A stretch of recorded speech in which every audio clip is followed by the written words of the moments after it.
Hello, everybody. Welcome to my channel. We got Split the Room tonight. This is a super fun game. We are doing remakes versus originals tonight. So we're going to show you a remake. We're going to show you an original. We got 5 rounds to play. These panelists are going to vote each round, and our goal is to split the room, right? If we get a 3-3 vote, right? 3 remakes, 3 originals. Want delicious, easy meals that are good for you? Sorry about that, guys. Sure does. That is hilarious. Wow, YouTube on my other screen randomly played. So fun. But anyway, 3-3 gets you to maximize points, split the room. So you're going to get 3 points that round. If you do a 4-2, that's going to get you 2 points that round.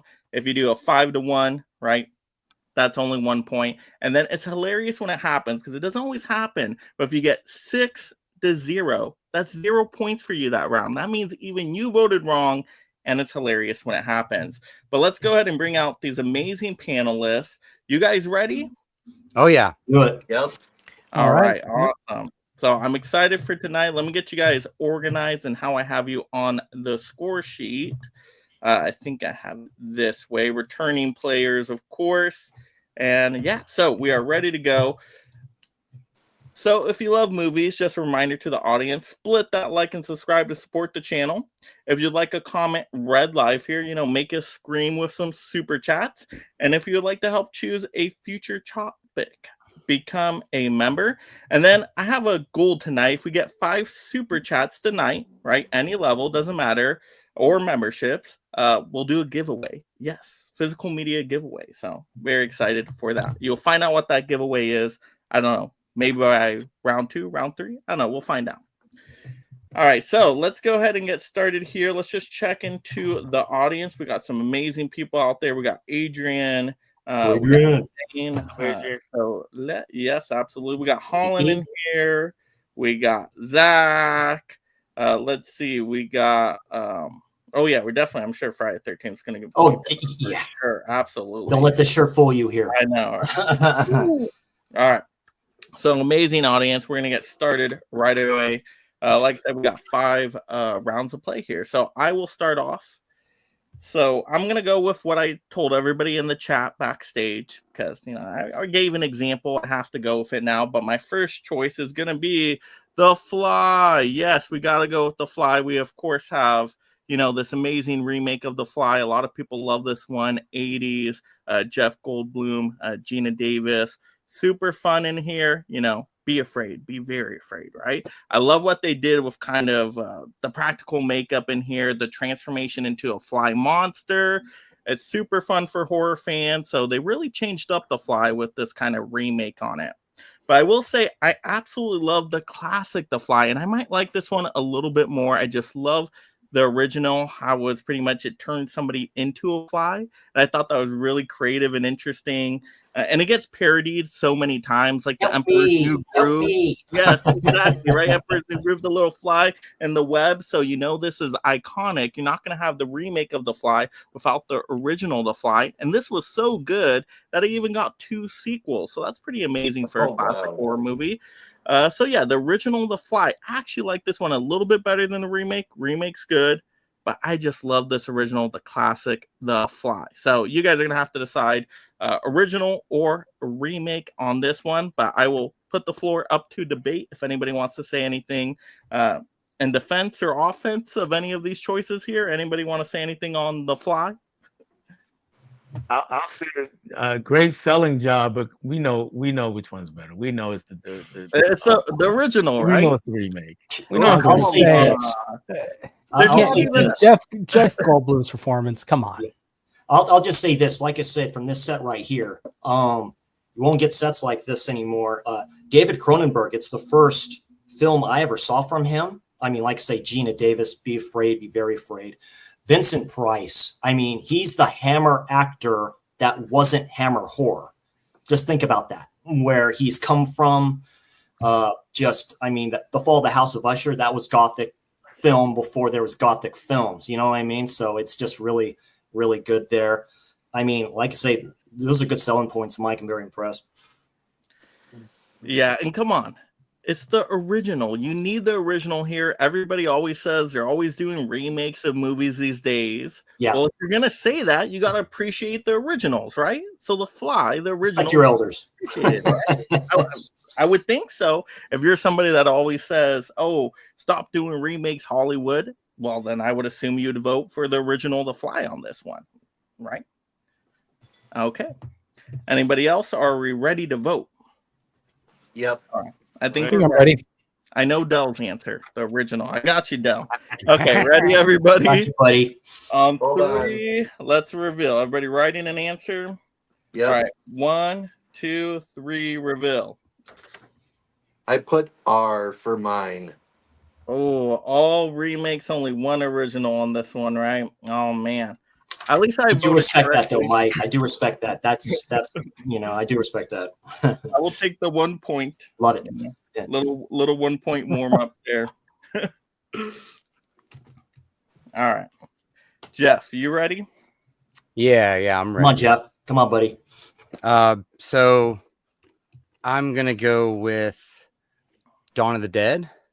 Oh, Ooh. So you got, come you on. got your original that set a whole new bar for zombie movies, but then you have the remake that set a whole new bar for horror remakes altogether.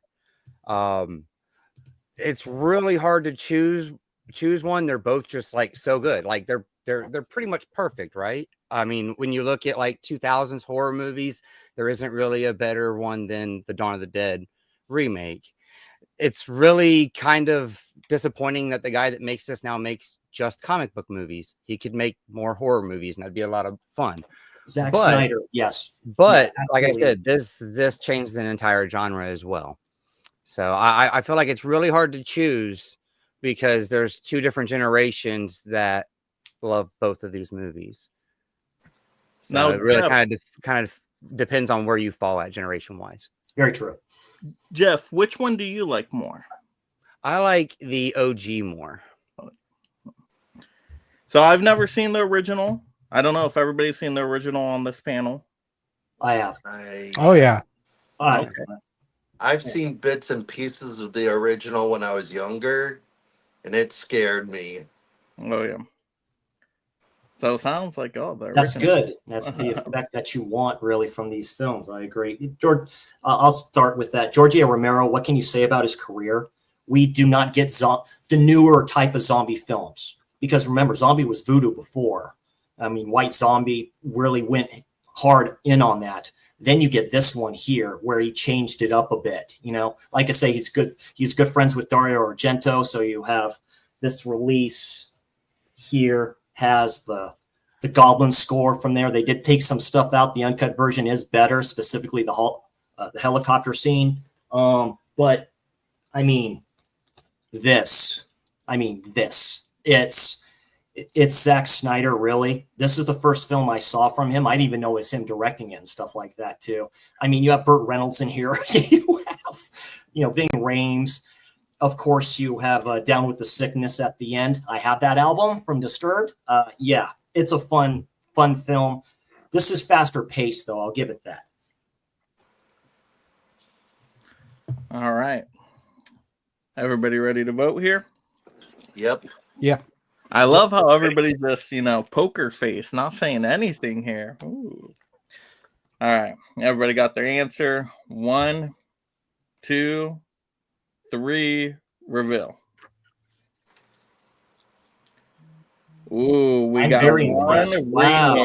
One remake there. It's my all-time favorite zombie film. I love the remake Dawn of the Dead. I watch it constantly. It's highly rewatchable to me. I'm sorry, that's just a great film. But yeah, that's good. It is good. I respect that. I'll be honest, Jeff. Though I expected a bigger split than that because they're pretty. Close. I kind of did too. Yeah. I did too. Hey, you guys came at me hard that first round. I could have let you get away with an easy split game now. I like this. I like this a lot. This is good. I like this. It's good competition. Yeah, I thought it was going to be a split, though, for sure, because I love the remake. But you guys convinced me. I got to check out the original now. All right. Ooh, 1-1 so far. Dell, Let's see if you can get more. What do you got? Come on, Dale. All right, we're gonna stick with the horror theme, and I'm gonna go with it, the OG. And Oh man. Okay. so Okay. one over here is it's iconic. It's a classic. Scared the hell out of a bunch of kids like TV me and terror. grew up on Television this terror. movie. And the other is a modern update that really works. It takes the story and it just amps everything up. And being that it doesn't really concern itself with the second half of the book, that's the other movie in this series. So it tightens everything. The pace is better, and we don't get the lull of the second half once they transition into adulthood. But either way, still, I mean, you can't go wrong with. All right. Very good. Very good, Dale. Wow. Interesting. Those are two really good picks because I mean they're both incredibly well done. Different time periods too, because the remake takes place in the 80s. Of course, the original, like I say, that's an original TV terror. Tim Curry, I mean, come on. Yeah, Skarsgård, of course, playing Pennywise too, and remake, which he's really good in. But Tim Curry, man, and what's the actor's name? He played John Boy in oh God, what was it? The Waltons or whatever it was. Waltons. Yeah, John Ritter's in it. You know, these are classic TV actors. You know what I mean? No. When then they started to get serious, and yeah, that's a good one there, Dell. It's very impressive. But I will say, just to give everybody something to think about, now you chose just It Chapter 1 for a remake. That's an incomplete remake right there. You didn't show It Chapter 2. So I'm going to encourage our panel members to vote for the original here, just my own 2 cents. We're playing semantics here. I'm just saying, I'm going to have to, promote the original here because it's the complete story. Now, if you pulled Chapter 2 as well, you could have done that. You didn't. So I don't know. I'm leaning towards the original. Once again, you guys said Tim Curry, great acting. Yeah. Truly terrifying for a TV movie. I remember, I was a little kid when I walked in, my brother was watching that, and then I had nightmares for days. So just with that staying power, the original, I'm definitely leaning towards on this one. So how about you, Dave? Have you seen any of these movies? Nope. All right. I the will original's not where it's watch it. I will not watch it. I am terrified of clowns. That's a lot of people's reasoning for not watching it to begin with, because it's true. He's probably Pennywise is one of the most terrifying creatures ever. Well, his performance as Pennywise is the reason I'm scared of clowns. Yeah. I mean, I remember as a kid, we went to pick out a movie at one time. My father had it, and I, as a young child, I was probably 5, and I was like, "Oh, here's a movie, it has a clown in it. Let's watch this." And since then, it took me a while to actually watch it again.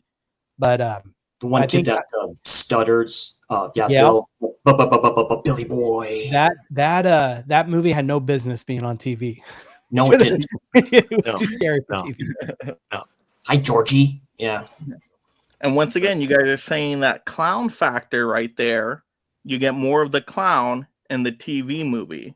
Whereas in the future movies, you see him as different forms, like he really should be based off the book, right? Transforms into people's fear. So he transforms into Georgie in the remake and stuff, that underwater or that water, like in the basement thing and stuff like that. That's great scene. That's haunting as hell. However, he does change into people's fears in the TV cut. The spider, there's that scene. Were people afraid of that spider by then? Let's be real. Didn't they defeat it with some pebbles? Yeah, it's like the alien thing. It's like the alien queen. Yeah. You know? Yeah. All right. Everybody getting an answer?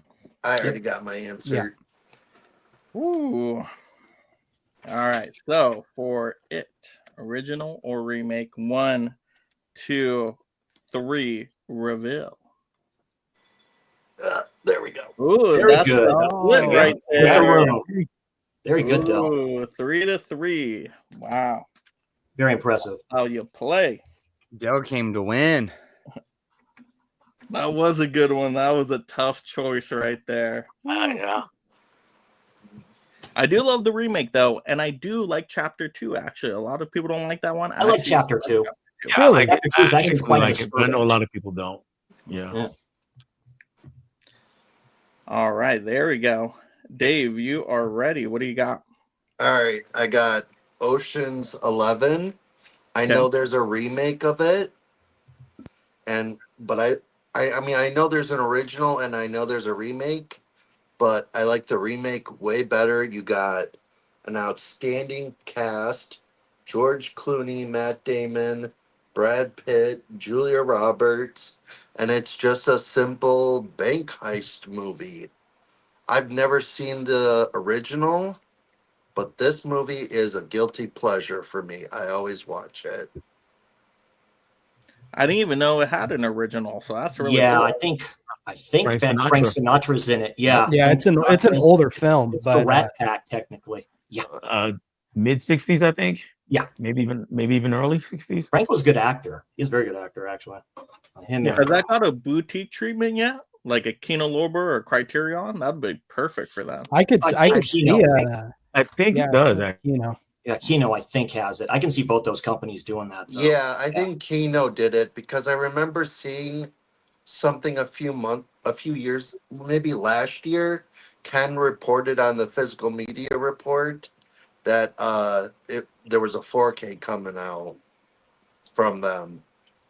So I know they have it or something, or there's one out there. All right, so Ocean's 11, remake or original? Well, I'm going to encourage remake. To go with the remake. I didn't even knew there was an original. Yeah, I didn't know that. Even Dave is saying the remake. So, yeah. All right, Dave, you have your answer. Everybody have their answer. I'm writing it down right now. Yeah, I mean that remake's great and spawned tons of sequels. So yes, it did. Ocean's 12, Ocean's 13. All right, ready? 1, 2, 3, reveal. All remake on that one. Well, so Dave, that's a good try, though. That's a great try, actually. Yeah, that was actually very good. Yeah, because there is an original of that, so that's good. Yeah, that was a cool choice. And once again, now we know there's an original I didn't even know about. Yeah, about that recommendation. But is the original a heist movie too, as well, or is it way different? Yeah, no, it's basically the same. Yeah, it's pretty much the same. Same type of film. Okay. Yeah, I've never seen it this either. Movie, it's so good. I love all three of them. Yeah, all three are pretty good, actually. Yeah. Hey, there's 4 of them. There's four. Ocean's 8. I like Ocean's Ocean's 8 too, so there's 4. I don't count that one. I don't count that one because it doesn't have the original cast. But Anne Hathaway, come on now. Yes, it doesn't right. have the original cast. All right, awesome. Jordan, what do you got?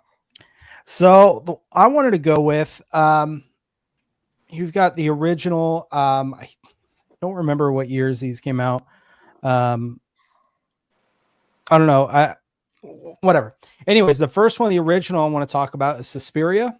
Ooh. Dario Argento's Suspiria. Ooh. Fantastic movie about this girl who gets accepted into this dance school that's ran by a coven of witches.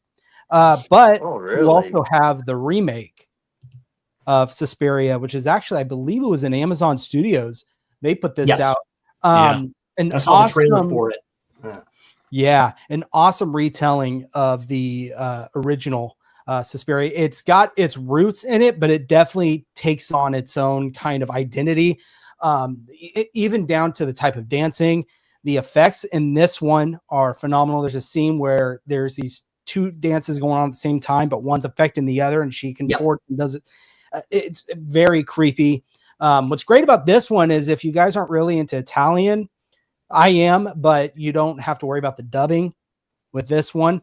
The words all match the mouths. However, you have to consider with this one, with Dario Argento's, his vision of this was stunning. The colors, I think, in this far outweigh the remake. The reds, I mean, just it's phenomenal. Plus, you have a lot of really good practical effects in this one. The Goblin score, this is probably one of the best soundtracks of films I've ever heard. I mean, it's phenomenal. It's very eerie, kind of the the synth strings in it. It's great. So I love both of them, but I have my favorite. My favorite is the original, but this one especially, like I said, if you're not big into Italian horror, this is a great one for you, and it's kind of a good gateway drug for that genre. So those are my two picks. That's a great release from Imprint. Yeah, I almost hit on that release when it came out. So yeah, that's very nice. I haven't seen either of those. I did blind buy the original in a Synapse sale, so it is on the way. I will be checking it out. Hopefully, I did a good blind buy. You got the 4K. Oh man, it's going to be the best 4K you will have ever seen. It's right now. It's my all-time favorite Italian horror film. The opening scene to that film, when she walks out of the airport, yes, you see what makes Dario Argento with the colors, blue, red, whatever you see. That's the first in his Three Mothers trilogy of films. Of course, that the second one being Inferno, which is a banger of a film, and then of course Mother of Tears. But the remake is it's a retelling. It's totally different, in my opinion. It's more of a character piece. I do like that one a lot. I remember when they put it up on Amazon. Watched it when it was free, and it's a very good one too. There's separate stories for characters going on. Specifically, one in particular. He's like a doctor or something like that. You find out about his history. So it's it's like multiple different stories going on in that film too. I'll just say that. So yeah, that's a good versus. Yep. Both great films. Love them both to death.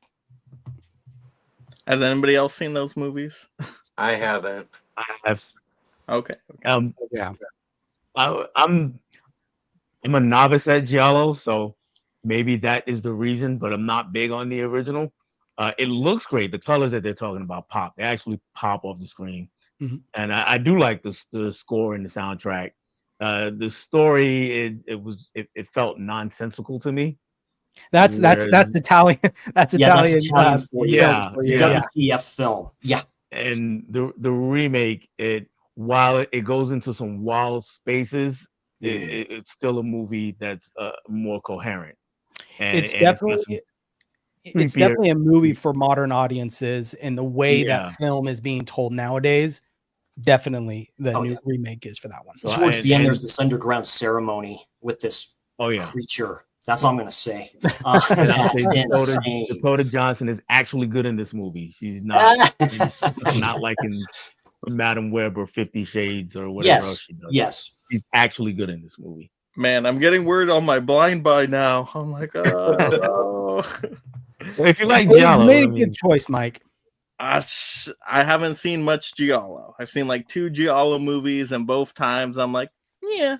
If it wasn't for Daria Nicolodi, that film wouldn't be made from Argento too. She had a heavy hand to play in the making of that film. Dario would never admit that, but yeah. To be fair though, this is Giallo-esque, but I would lean this more into Italian horror than Giallo, because it's Giallo slasher vibes. This is more nitpicky, but Giallo is more of a thriller slasher in a way. It was based off of Giallo is Italian for yellow. It's based off the suspense thriller books. The yellow books, and that's where Giallo came in with this. While Argento, the bird with the crystal plumage, is a Giallo. That's his first film. This leans more into the Italian horror aspect. Huck says, Mike, did you ever watch the Deep Red I sent you? Yes, I did, Huck. Maybe that will be part of the giveaway tonight. That's my favorite from Argento. I love Deep Red. That film's a masterpiece. I thought it was fine. Yeah. For my taste, Red, of course. Yeah. All right, let's see. We are ready. So we got Suspiria here. Original or remake? Everybody got an answer? Yep. Hold on. All right. 1, 2, 3, reveal. Ooh, one remake. You did too good of a job convincing us. I know. I should have just voted the other way. Like I said, it's my all-time favorite Italian horror. I love that film. And to your point, that's a great transfer from Synapse. That's crazy. Mm-hmm. Yep. All right, Chris, you're up. All right. Well, since we're on that gravy train a little bit when we're talking about creamy novels, I'm going to talk about a film that was based off the novel by the great Edgar Wallace, and who did creamy novels and stuff like that. He's one of the originals for that. Talk about King Kong and King Kong. Yes. So yeah. these two right here. Quick thing about this one right here. I'm happy I was able to get this with the slip. Jeff Bridges, Jessica Lange. Mario Bava almost had a part in this film. Almost. They asked him, the great Mario Bava, the master, and he turned it down. So, and then, of course, you have the classic from the 30s, of course. Del, I know you like this one a lot. King Kong, the great Fay Wray, who did horror films back during this time. Was it 33? Basically, great claymation here. They go to this Skull Island, and they end up trapping this mammoth creature here, Kong, and who the natives there worship, and take him back. And then shit hits the fan, basically. He goes loose, terrorizing everything. Of course, the Empire State Building, the iconic, coming up there, and then gets shot down, of course, by the planes. And then that's how that movie ends. Fay Wray, an original Scream Queen. She's great in this, of course. Then you have this. Now, this was, I saw this afterwards when I was a kid, like on network television, they showed it. Jeff Bridges, dude, come on now. And Jessica Lange, who looks high halfway through the film, or even more. What can you say? This has heavy horror vibes. It won an Academy Award for special effects during at the time, 1976. So this is a De Laurentiis film. The same type of a thing. Jeff Bridges, Jessica Lange on this ship, and she's like an actress, something like that, going to this place with this shady director, production dude. Same thing here. The practical effects are very good with this. You see him fighting this thing right here. Very good. Man, I love this film. Same thing, Take Him Back, and they just shoot the hell out of him. I mean, there's gore. He steps on a dude. He steps on the director, dude, which is great. Just steps on him. What can you say? This is an all-timer for me. This is a great release from Scream Factory. There is a 4K. I think they recently released a 4K steelbook of this. Yeah, as well. it's sold out. Yeah, but both of these though, they're all-timers for me. I love King Kong. I love the remake, the first remake. They did, of course, what is it? Son of Kong, I think, or Return of Kong with one of the Hamilton sisters in it. I remember watching that one when I was a kid. Of course, you have the Peter Jackson one. You have, of course, Kong Skull Island, which I flipping love that film. So yeah, here you go with these two guys. Yeah, I would have totally voted for the Peter Jackson one. That's my favorite. I do like that one. I saw that one in the theater. There's just something about Jack Black. I'm like, I just love him in every movie. I really only like the Peter Jackson King Kong. I don't like any other ones. What is it for you, Dave? The visual effects, do they not hold up? The costumes? I just don't deal well with like old special effects. Oh, I completely understand that. Yeah, like I say, the original Kong is from the early 30s. Like I say, 33. That was during my grandfather's time. And he was. Now, I will say this for those special effects, though. The effects from the 33 movie look better than a lot of the movies that came for the next 30 years. Yes, and absolutely. That's crazy. Yeah. Like what's his name? Harryhausen type stuff, from like the Conan films and stuff like that, the Hercules films. And you get a sample of that with this, just the way Mighty Joe Young, that's another one which has a remake, the same type of thing though, but the same type of practical effects during that time, the claymation, stuff like that too, or stop motion as they call it. Mighty Joe Young was one of my favorite movies when I was a kid. I used to watch that movie all the time. Yeah. All right. So, King Kong, original or remake? Everybody getting an answer? I'm thinking here. I feel like Jordan's thinking over there, like, Me? Yeah. Well, we'll see. King Kong for me is not my wheelhouse. I haven't seen very many of the King Kong films, so I'm going based off of your description of the like movies. Horror movies. I mean, a giant gorilla attacking people. It's pretty well, and that's what's swaying my answer for this one. I'll just say that. I just went with this one. All right, ready? 1, 2, 3, reveal. Ooh, 4 remakes, 2 originals, right? Oh no, remake for that one, right? 5 remakes. 5 remakes. Ooh, 1 original. Appreciate that, Dell. Yep. The reason I, would chose remake if you had gone Peter Jackson. I'll be honest. Right, the reason I chose remake, Chris, is because you had said it has a lot of horror elements about it. I'm like, okay, well, I got to pick that one then. I mean, come on. Yeah. The reason I went with the remake is because of Jeff Bridges. Yeah, Jeff Bridges. Yeah. Yeah. He did that before Starman.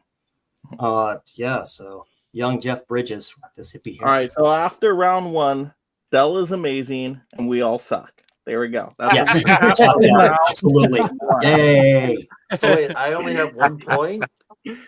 We all only have 1 point. Actually, Dave, sorry, you have 0 points, but it's okay. The rest of us only have 1 point. How do I have 0 points? Because you got to split the room. You got to convince 3 people to love the remake, 3 people to love we all loved your remake. That was the remake was just too good for Ocean's 11. Don't worry, you're not far behind though, most of us. Only 1 round. It's a long way to go.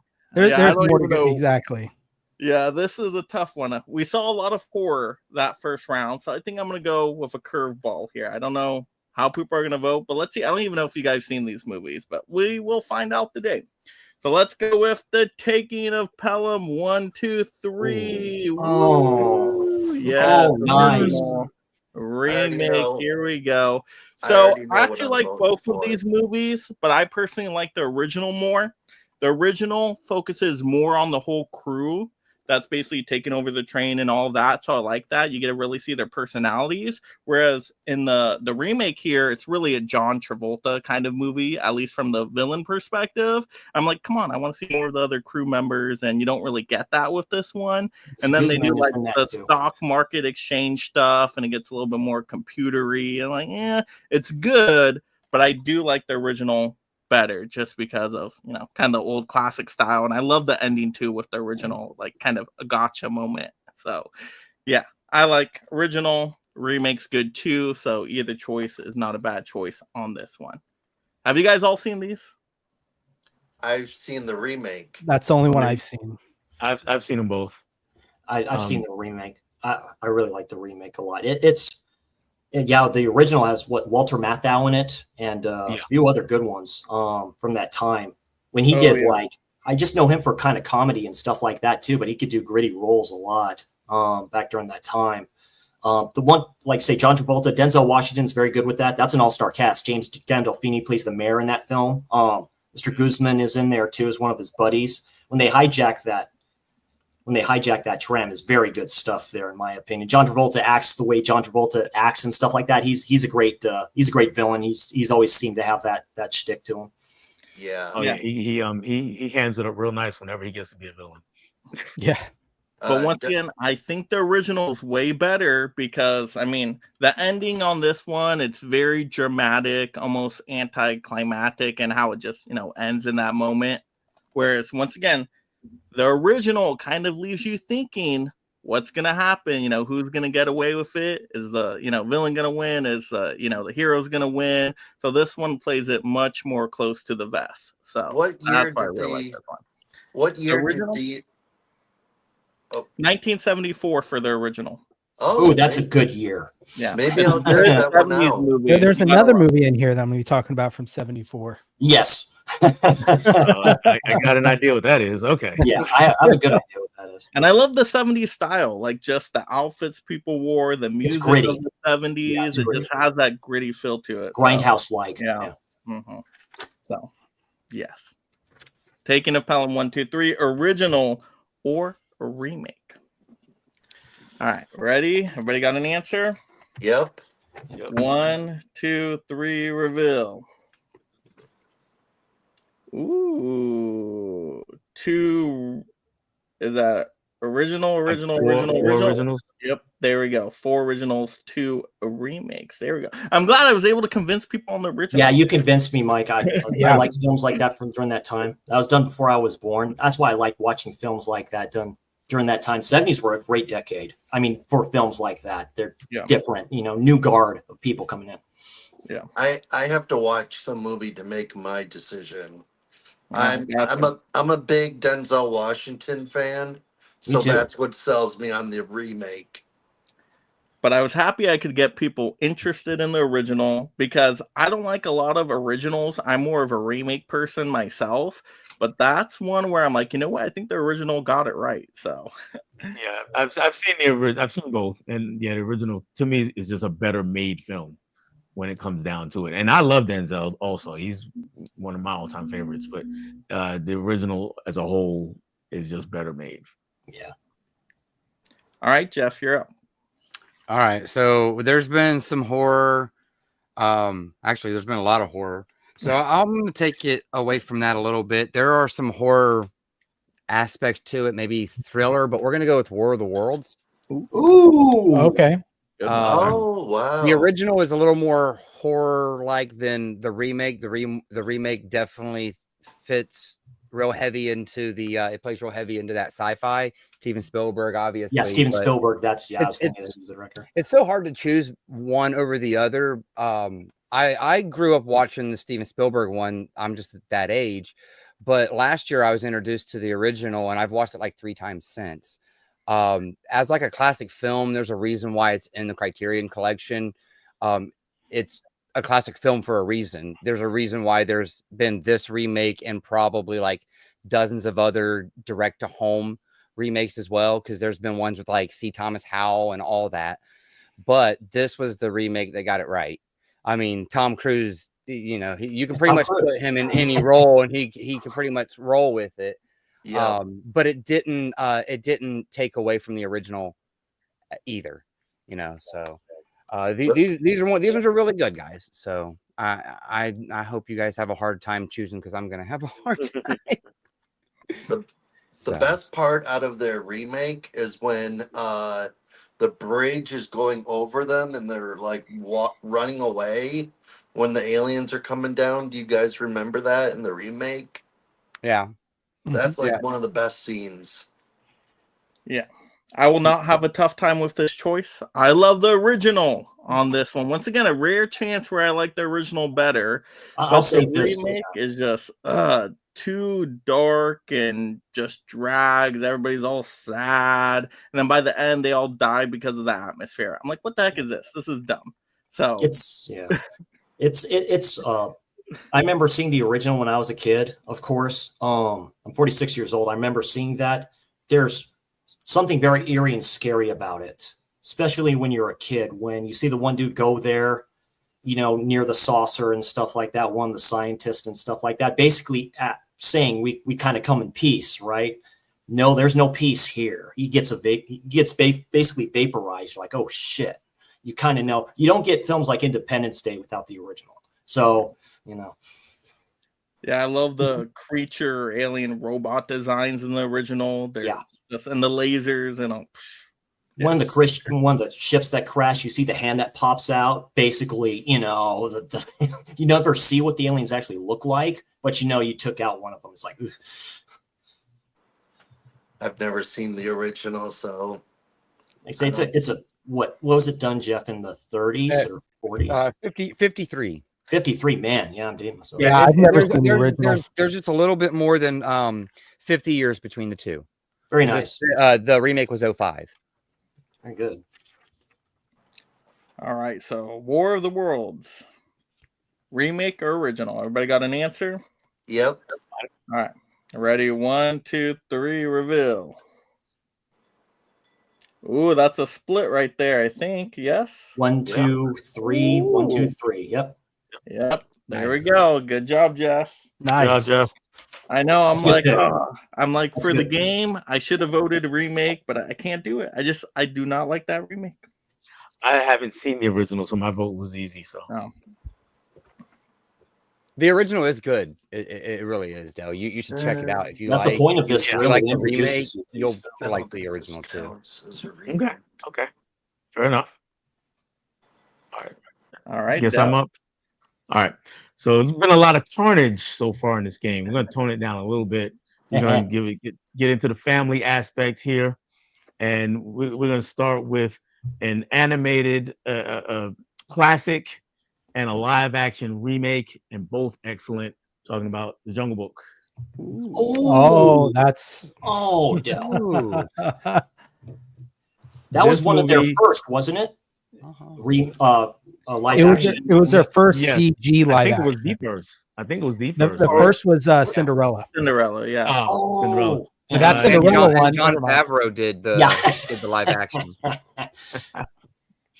This one was this is the animated one, classic. I grew up on this movie. Also, seen this at least a dozen times, and Bare Necessities is just a fantastic, marvelous, catchy tune, and everything about it is just nice. Let me put it that way. It's just nice. It gives you the warm and fuzzies. The remake, the live action remake, is what the first live action Lion King thought it was going to be. They had the animals in there that had some emotion to them. They had great voice performances. Idris Elba, especially as Shere Khan, and our guy who I'm all of a sudden drawing a blank on. Christopher Walken. Christopher Walken. There you go. Christopher Walken. He does a fantastic, amazing number right in the middle of the movie. I was saying, it deviates from the story, from the original story enough to justify its existence. But by the same token, I mean, you can't have this one without you can't have one without the other. They both give you something a little bit different and just as good as each other. All right. I haven't seen the remake, so I can't comment. I do like the original, though. Good music. The remake is really good. Where did Dave go? Dave, are you there? I'm coming. I was grabbing something. I felt like you grabbed more Disney movies. I'm like you say, Del. What's really nice about the remake is it was a little more grounded. And what I mean by that is they actually had a live action, an actor in the movie portraying, when you have what they tried to do with Lion King, that was full CG, everything about it. So that's why I think was cool about the remake of Jungle Book is they actually had actual actors in the movie. There's more than one. Wait, were the animals not CG? No, the animals were. Okay. Yeah. I was gonna be like, really? They got real animals? Like there's cursing and stuff? But Mowgli's a real actor. That's good training right there for those animals. That's great. It's like I'm like, that would have been awesome. Training them to talk and everything. Jeez. I just say this, without the original, like I say, Jungle Book, like I say, we all remember the Disney cartoons that they put up on TV. Tailspin, dude. I love that was a good show. I love Shere Khan. Like I say, all those characters. It's a classic story. That live action remake is quite good, Del. I remember seeing it, and I'm like, it is more grounded and it's more adult, which I like about that, right? We grow up with these films, right? And they kind of that's one where it kind of grows up with you. So yeah, the subject matter of the remake, yes, I will agree. The whole idea of burning down the forests and all that stuff, and getting rid of forest and making their way in and stuff. It's definitely more adult-esque in the storytelling. It gets a little dark. It's a little dark. Not as dark as the other Jungle Book remake. Mowgli? The one that Netflix put out. Oh. Yeah, Mowgli. Yeah, Mowgli. That was really dark. It's like a grim fairy tale version of a Disney film. Yes. Yes. All right. So the Jungle Book, original or remake? Everybody got an answer? Yep. 1, 2, 3, reveal. Ooh, lots of originals, only one remake right there. See, now I came back to the pack. See how it goes. It's all right. You can't beat the original, though. I mean, that's an absolute classic. Yeah. All right, Dave, you're up. All right. So I don't have the original of this movie, but I have the remake Arrow video box set. Ooh, nice. Oh, Clash of the Titans. Yeah. Clash of the Titans. In this remake version, you got the guy who played in Avatar. I can't think of his name right now. He's also in Terminator Salvation. I know what you're thinking of. Worthington? Yeah, Sam Worthington. Yeah. And then you got Liam Neeson. Ray plays Fiennes. Zeus. Oh, that's the remake. Hell, that's a sick book.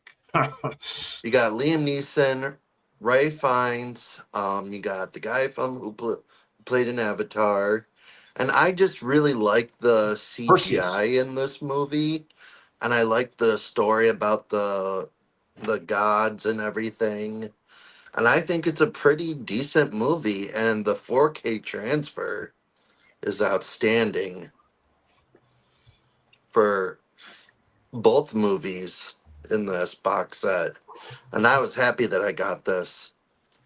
Agreed. Awesome box set, really fun movies. I don't know why those movies are hated by some people. I'm like, these are awesome fantasy I adventure know. movies. Like, I saw these are Wrath really of the good. Titans in the theater, and I liked it a lot. What's his name? John Malkovich. Isn't he? Isn't he Hades?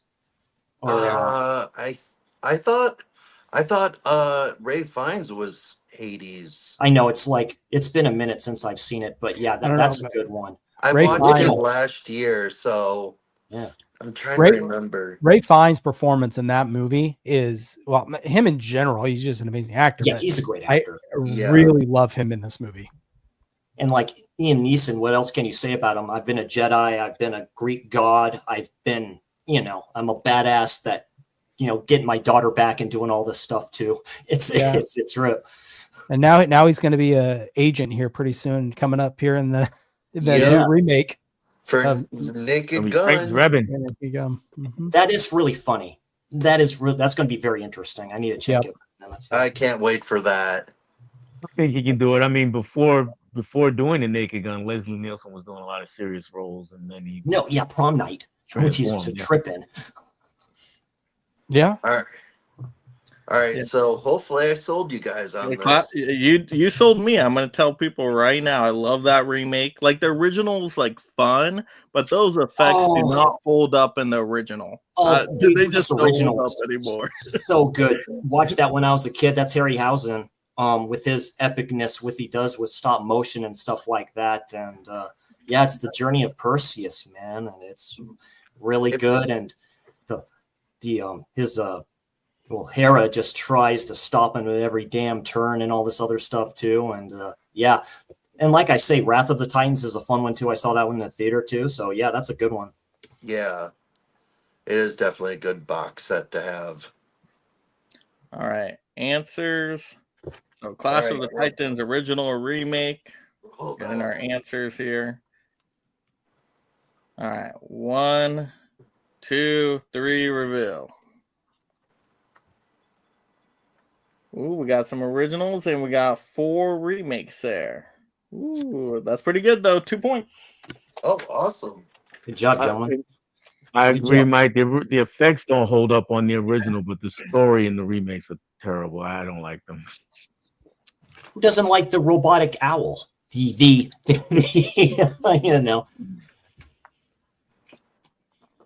All right, Jordan, you're up.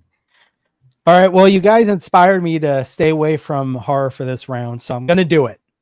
But and then so I'm going to actually do Cinderella. It's going to be the first one I'm going to talk about. Oh, nice. Got to bring out the clamshell. No, the original Cinderella. I mean, this one is another classic. Cinderella's transformation was Walt Disney's favorite animation he's ever seen, and he ever did was the Cinderella transformation when she changes from her rags into the gown for the ball. But this is such iconic. The soundtrack, the music in this, even the animation at the time. I mean, Walt Disney was ahead of its time with its animation with the multi-plane camera. I mean, all that stuff that he did and created for animation just makes this an absolute masterpiece.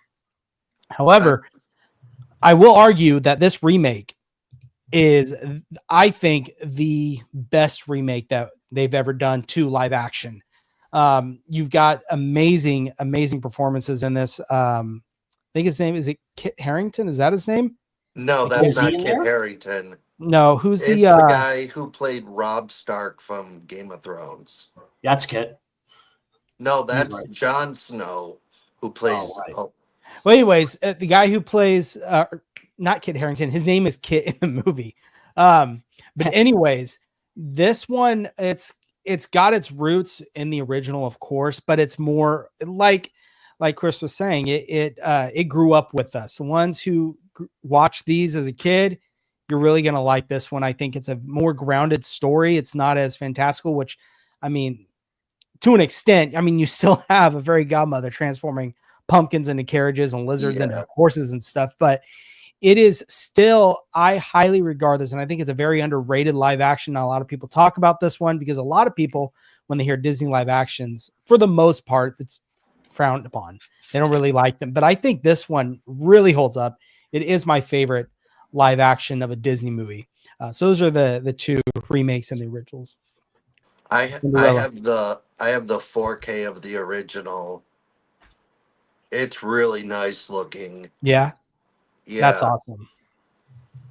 No, I think they're great films. I still need to get the 4K of the remake. I don't know how I've missed all these remakes. Yeah, that's I remember hearing about it. And, man, yeah, definitely watch it. It's a great one. That's one of the few that got a. That's one of the few Disney films that actually got a remake. Snow White has like a shitload of them, and but yeah, that one is unique in its own way. I refuse to watch the Snow White live action movie. What I liked about this one is it stayed pretty true to the original story. It wasn't insanely heavy on CGI to where it was terribly noticeable, like some of the more modern remakes have done. So I really enjoy it. Ooh, all right. Cinderella, remake or original? Everybody got their answer here. Yep. 1, 2, 3 reveal. Ooh, a couple remakes in there. 1, 2, 3, and we have 2 remakes. Yeah. Yeah. All right. 2 points then. Good job. Good. Very good, Jordan. You gave me a reason to check that film out because I haven't seen the remake for that. So, you know, Yeah, it's been a minute since I've seen good Disney films. I hate saying that, but, you know. Well, But I you will know- say, go ahead. Well, I was going to say, will if you guys have say- Shudder, they just came out with The Ugly Stepsister, which is a Norwegian film. Yeah. Dude, just watch it. It's closer to the Grimm's fairy tale version of Cinderella. I'll just say that. Oh, very nice. Okay. I was gonna say, definitely check out Lilo and Stitch, the live action. I definitely enjoyed it, and I just watched the original this year, and the new one is just so good. I like how it looks, and I agree. Stitch is so adorable. I remember the Super Bowl commercial for that. They did a good job with that Haven't seen remake. that one Like yet. very sit to what they did with Cinderella remake. Is it's very close to the original. It's not shot for shot like they did with Lion King, but it is very well done. All right, Chris. All right. You guys have some good ones here. I'm a small fish here. So I'll bring it back to horror. So this is interesting because I want to know your all's take on this because I might have a different one, maybe a hot take. So we're talking about probably the OG indie horror that brought about the horror films we see in the 80s. That's Evil Dead, Sam Raimi, and of course we have, you can call it a retelling or a prequel. You can say whatever the hell you want, but then you have this version of Evil Dead. First off, this one right here. What else can you say? Sam Raimi. It's Bruce Campbell. There's a great story behind this. This is crazy. Hot take, I like Evil Dead 2 a little bit more than this one. But like I said, this was his thing. Let's just try this, see if it works. Just everybody, the way they are. Bruce Campbell, probably one of the greatest character actors of all time. You know, they just go into this abandoned cabin, this house. They find the Book of the Dead, basically, the Necronomicon. And they have this old reel and stuff like that, this old recording of the person that used to be there, you know, saying what's going on and all this other stuff too. Crazy shit happens. Blah, blah, blah. We all know the ending kind of to this and stuff like that. It's Bruce Campbell. What can you say? It's a batshit crazy, great horror film, independent, shot very well, in my opinion. There's some suggestive material in here revolving around a tree, of course, and all this other stuff too. It's quite disturbing. Then you have this one. that came out of nowhere. So this was done in 2013. It's directed by Fede Alvarez. That's right. That Fede Alvarez, who also did a film which I like a lot called Alita Battle Angel, I believe. If y'all haven't checked that one out, check that one out. So what a way to kind of do it. So you can say these depressive emo goth kids and stuff go to this place, or young adults go to this cabin. It's the same thing. The lead character, she's having issues and stuff like that. Her best friend is with her and all this other stuff too. She's trying to connect with everybody, say we're just going to have a good time. A dreary cabin, it feels dirty. This film just oozes just like and stuff like that. And her buddy, I forget his name, the actor's name and stuff like that. He does very good, but like a dumbass, he reads off what's in the Book of the Dead. He finds it and stuff like that. And that's when crazy shit starts to happen. I know Freddy versus Jason had the record for gallons of fake blood that they use. Dude, you just watch the ending of this and you could put on Slayer's Raining Blood. You get what you get with this. I love this film a lot. I love both these films a lot. I mean, these go hand in hand with each other. This is a great double showing, in my opinion. They're both unique in their own way. This one's like, these two are actually kind of totally different of each other, but I like the respect that Fede Alvarez put into the remake or retelling, whatever you kind of want to call it and stuff like that too. I love both these films a lot, but yeah, that's Evil Dead. Great picks. You stole mine, what I was going to do. But Eric was his name, the guy, the character who read the Necronomicon in the remake. And Yeah. it's fitting because he's the one who causes everything and he's the one who gets his worst off. I mean, he doesn't die, and he's constantly getting butchered in that movie. Yeah, there's like a lot, just dreary, gruesome stuff likewise and stuff like that. Practical effects are very good in here. Yeah. Of course, there's the thing with the chainsaw, suck on this. Oh, yeah. Yeah. But like I say, with the original Evil Dead 2, just the ending to that and the camera angles and stuff like that, Raimi was ahead of his time with doing that camera work. If you guys listen like podcasts at all, there's a podcast called Eli Roth's History of Horror, and it's the unedited interviews from his TV show, and he has Bruce Campbell on, and they have like a 2-hour conversation mainly centered around the original Evil Dead and how it was made and the kind of just the brutalness that the actors went through just to make the movie, because there is no legal ways around anything. It was just kind of a bunch of friends going out into a cabin. Yeah. Let's make a movie. It's really what it was. Him and Raimi are very good friends. How about that? Because you see him like Spider-Man. I mean, come on. It's like you see him in there and stuff like that. He makes an appearance at the end of this one, which a lot of people thought was probably a bad idea because it maybe signals something to come. Of course, we got Ash versus the Evil Dead, which is a fun-ass show. So... All right. I say you. I don't think it's a hot take to say Evil Dead 2 is better than the original. Just responding to that. Yeah. And I also think you could have used Evil Dead 2 as a remake. That is very true. Yeah. Yeah, you give the director money, and that's what you get from that. That's why I really appreciate it. But you could also take Evil Dead 2, or the original Evil Dead and Evil Dead 2, and the new 2013 Evil Dead can be kind of a remake of both of those, because they take aspects of both the first two. Yes, they do. Yeah, it's great. The car that you see in the lake. I mean, that was a huge nod to stuff like that. You're like, wait a minute. So it makes you think. So, I mean, Fede Alvarez, what can you say about him? Great director, all around great acting in both these films and stuff at the time. So yeah, very good. Yep. Love them both. All right. The Evil Dead, original or remake? Answers ready. 1, 2, 3, reveal.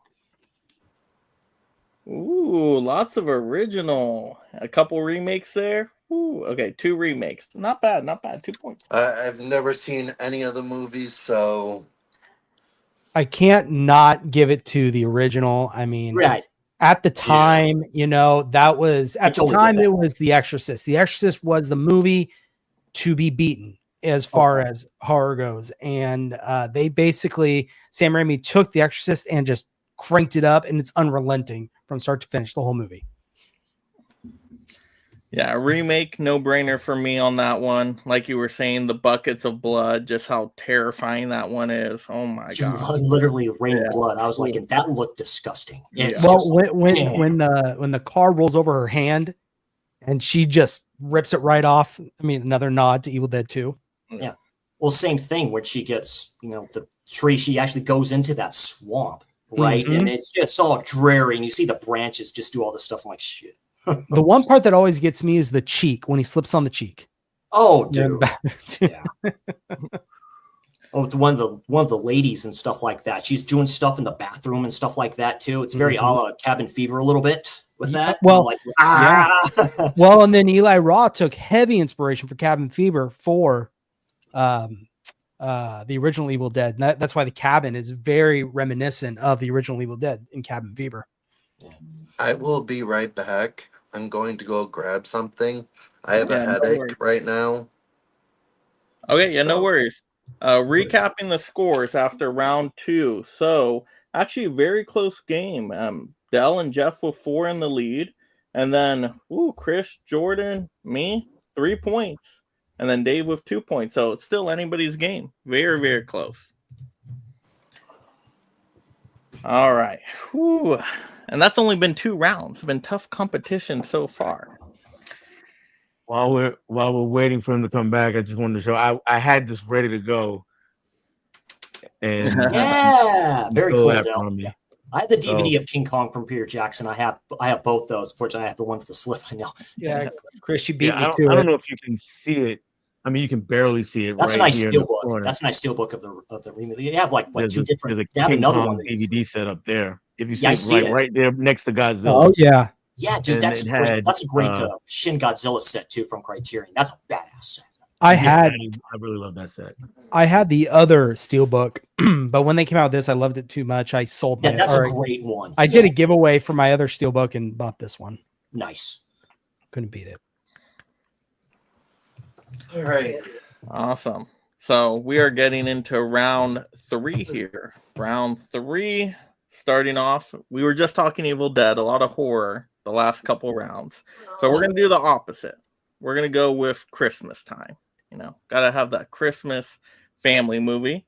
And we're going to go with The Grinch. Yes. So there's a few of those. Yes. Yeah, there's a few of those. Definitely some different options I could have gone with, but yeah, we'll go with the classic TV movie there, and then the remake with Jim Carrey. Now, I really like the remake because Jim Carrey is perfect for the role. Like, if you're going to pick a live-action human to play the Grinch, you're going to choose Jim Carrey. He dedicated it. I mean, he did the hours to put on the prosthetics to make it, all of that. That took such dedication, and to see all the emotions come through. So it's more of a full-length story. You get a lot of backstory with this one. You get a lot of emotions, a lot of cool epic moments, like when he's throwing like the mail, right? Jury duty. I just love moments like that. So I'm always laughing during this one, but it still packs that emotional punch by the end. So I really like this remake of How the Grinch Stole Christmas. The original, it's solid, but it's like 30 minutes. So it's it's a short film. Yeah, it's like okay. It's more of a TV episode than anything. So I like it, but once again, if I'm really focusing on the movie part here, just everything about this one. I love the way the movie looked. It's great. I say this, I work in the grocery business and they play those songs, the classic ones. You can get sick of them. Boris Karloff, you're a mean one, Mr. Grinch. Dude, Frankenstein. Singing that song. Yeah, the one with Jim Carrey, that is a fun one. Yeah, great makeup on him and stuff like that too. Like I said, he's a great actor all around anyway. So he also sang the song for the Haunted Mansion too. Yes. Yeah. He had that voice, man. It just worked. Yeah, the Haunted Mansion. Damn. Hey, that's had a couple remakes now. Yeah. All right. So, yeah, I got How the Grinch Stole Christmas. Original or remake? I've already got my answer. Ready? 1, 2, 3, reveal. Ooh, a lot more remakes than I was expecting. One original, though. Ooh. The remake is definitely, in my opinion, the best. I think Jim Carrey, what he did with that role. I mean, it's narrated by Anthony Hopkins. That alone, you should be. That's voting very for the remake. true. Yes, Sir Very true. Anthony Hopkins. Yeah. Yes, Anthony And Hopkins. yeah, Jim Carrey is phenomenal in that movie. He's really, really good. As long Man, as I it's not did the too much mean one. good We'll for keep you. the mean one out of this. See, I never hear anybody say good things about the remake, so this is a good moment. I hear everybody just say, "I love the original." So There's another like 3D animated one that's actually pretty good for what it is. That one is Oh, really the good. Grinch, with, yeah, came out Universal, a couple yeah, years when they- back. Benedict Cumberbatch voiced the Grinch in Yeah. this one, and I was shocked. That did not sound anything like him, but it's really good. Yeah, it's a solid movie. Yeah. I gotta check that one out. That's a good one there, Mike. Yeah. All right, Jeff, you're up. All right, so I'm gonna go ahead and go back to horror because it's easy. And this is just a great one, and I don't want nobody else to take it. And that's gonna be the Hitcher.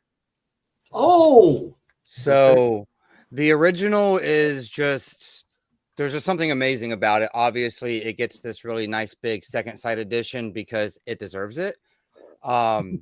It's just one of those caliber of films.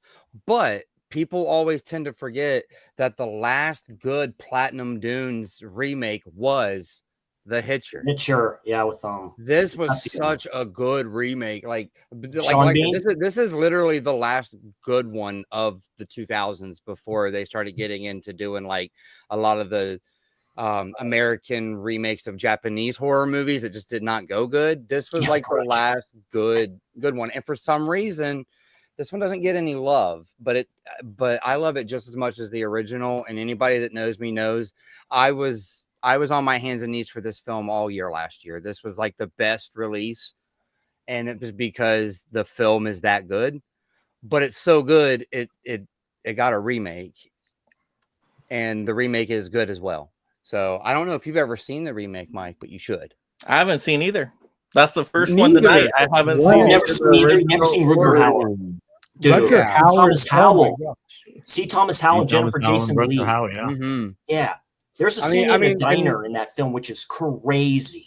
And, Right, and right. honestly, Yeah. honestly, Sean Bean does a really good job of being creepy as hell in this one too. Like he does a really good job of trying to step into Ruger's shoes, which is a really hard job to do. It's almost impossible. But Sean Bean does a really crazy performance in this. The last 5 minutes of this film make this film. Because they kind of twist the original on its head in a way, and it's really good. Yeah, I've never Um, seen the remake. No, No, you're I missing haven't. out. You're missing out, my friend. You're missing out. For check the it out. OG diner scene, I'll just say French fries. Oh, Yeah, Yeah. I've never seen any of yeah, them. it's a WTF film to me. I love Rutger Hauer. There's a good doc on there. Was it Blonde Hair, Blue Eyes? Following him, like talking about these films and stuff like that, talking in his native tongue, no less. What a great actor. May he rest in peace. Like I say, it's a WTF film because in those films, you don't know if he's real or not, in my opinion. You don't know if it's him doing it or if it's the other dude that's doing it.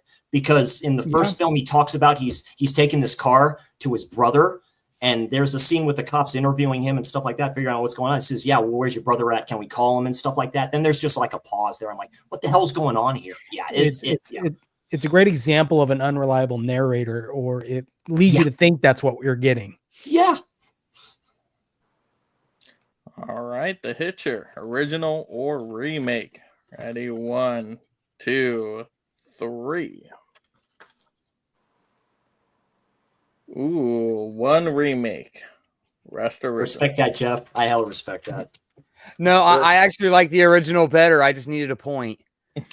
The reason I put the original is because of that big box set. But the remake is really good. Like if you've not seen the remake, I highly suggest if you could find a way to watch it to check it out. It really is like the last of the good, like 2010 horror remakes. In my There is another horror film you can say that was done back in the 80s. I'm sure Jordan knows what I'm talking about, where some of my friends consider the remake better than the original for that, but that's all I'm going to say.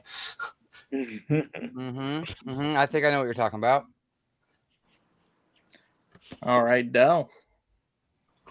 All right, so we're gonna go with a thriller, or some thrillers, I should say. Um, there was a series of books that came out in Sweden back in the early 2000s, and in 2009, Swedish made a movie. They actually made a trilogy for the first three books in this series. And Oh, the first of those kind of took the world by storm, introduced us to Numi Rapace, and that is the girl with the dragon tattoo. tattoo. Phenomenal, Oh phenomenal shit. movie. And it just like she just lit up the screen, and she was just fantastic in the lead role. But then a couple years later, America decided, you know what? We're all too dumb to read subtitles, so let's make an American version. And David Fincher was tasked with doing that, and he went and got Rooney Mara, who was just terrible in the Nightmare on Elm Street remake, which I'm not pulling, and gave us We'll have his no version Nightmare on Elm Street slander here. of the girl with the dragon tattoo. That's Daniel Craig in it, right? Yeah, only the remake slander, not original slander. I love the Um, remake. okay, I okay. love the remake. Oh It's my man, favorite. my bad, guys. But this one got Oscar love. Rooney Mara was nominated for Oscar. I can't remember if she won or not. She didn't. The year she was nominated, Meryl Streep won for a movie. Oh, huh. It I was don't know. Into the Meryl Streep Woods. gets nominated every year, so I don't know which movie it was. Yeah, It was exactly. Into the Woods. But for this movie, this Fincher changed a couple of things around, and the ending is a little bit different. So it definitely stands on its own as a phenomenally made film, but this is just as good. It's Nice. a fantastic I film. was so mad that we did not get Yeah, the sequel to the second book based on that for the movie in America. yeah. And the reason why is because Daniel Craig has started playing James Bond by then, and he wanted more money. I know. I'm not gonna knock the guy for wanting more money because his stock suddenly rose after he became Bond. Yeah. But I wish they would. I wish they would go and do those movies again, so we could get all three American versions, Right, the trilogy. Right. like a trilogy of it. All right. All right, so the girl with the dragon tattoo, original or remake? And I read all three of those books in high school. They were really good. Oh, I haven't read any of them. Okay. I'm Yeah, glad Yeah, you but guys did. I'm gonna have to check them out. it's very hard to keep track of every character that gets introduced because their names are so similar. And it's like, who's this person? Who's that person? We need name tags. Yeah. All right, 1, 2, 3, reveal. Ooh, lots of remakes. Only one original. I'm sorry, Sorry, I've Dale, never you seen. sold me. You I sold haven't me on seen that. any of the movies, so I can't. Yeah, you tell sold me you. on the remake, Dell. Yeah, because I'm interested to see a film. I remember seeing the trailers for it. I'm interested to see a film with Daniel Craig in a more serious type role. Of course, James Bond and all that stuff, but kind of he's in a great film called Defiance. If y'all haven't seen that, Yeah, it's a he's good in period Defiance. piece film. Yeah. Layer Cake, a gangster movie he's in, really good also. Yeah. Honestly, I like the remake better, but I'm like Jeff. I needed a point. I had to make sure I got one. So. Yeah. All right, Dave, you have a chance to make up some points and catch up because All we've been right. doing terrible this round. All right. Hopefully these will count. All right, because I consider this other one a remake because it's nothing like the original. Twister Oh, there you go. Okay. and Twisters. We got So Twister has Helen Hunt, Bill Paxton. Bill Paxton, Jack Black, and you got, I think some of the effects in the movie were actual real tornadoes, if I'm correct. And this here is just all CGI, but you got Glenn Powell in there. He's really good. But I definitely think the original is the best. Hopefully I convinced you guys.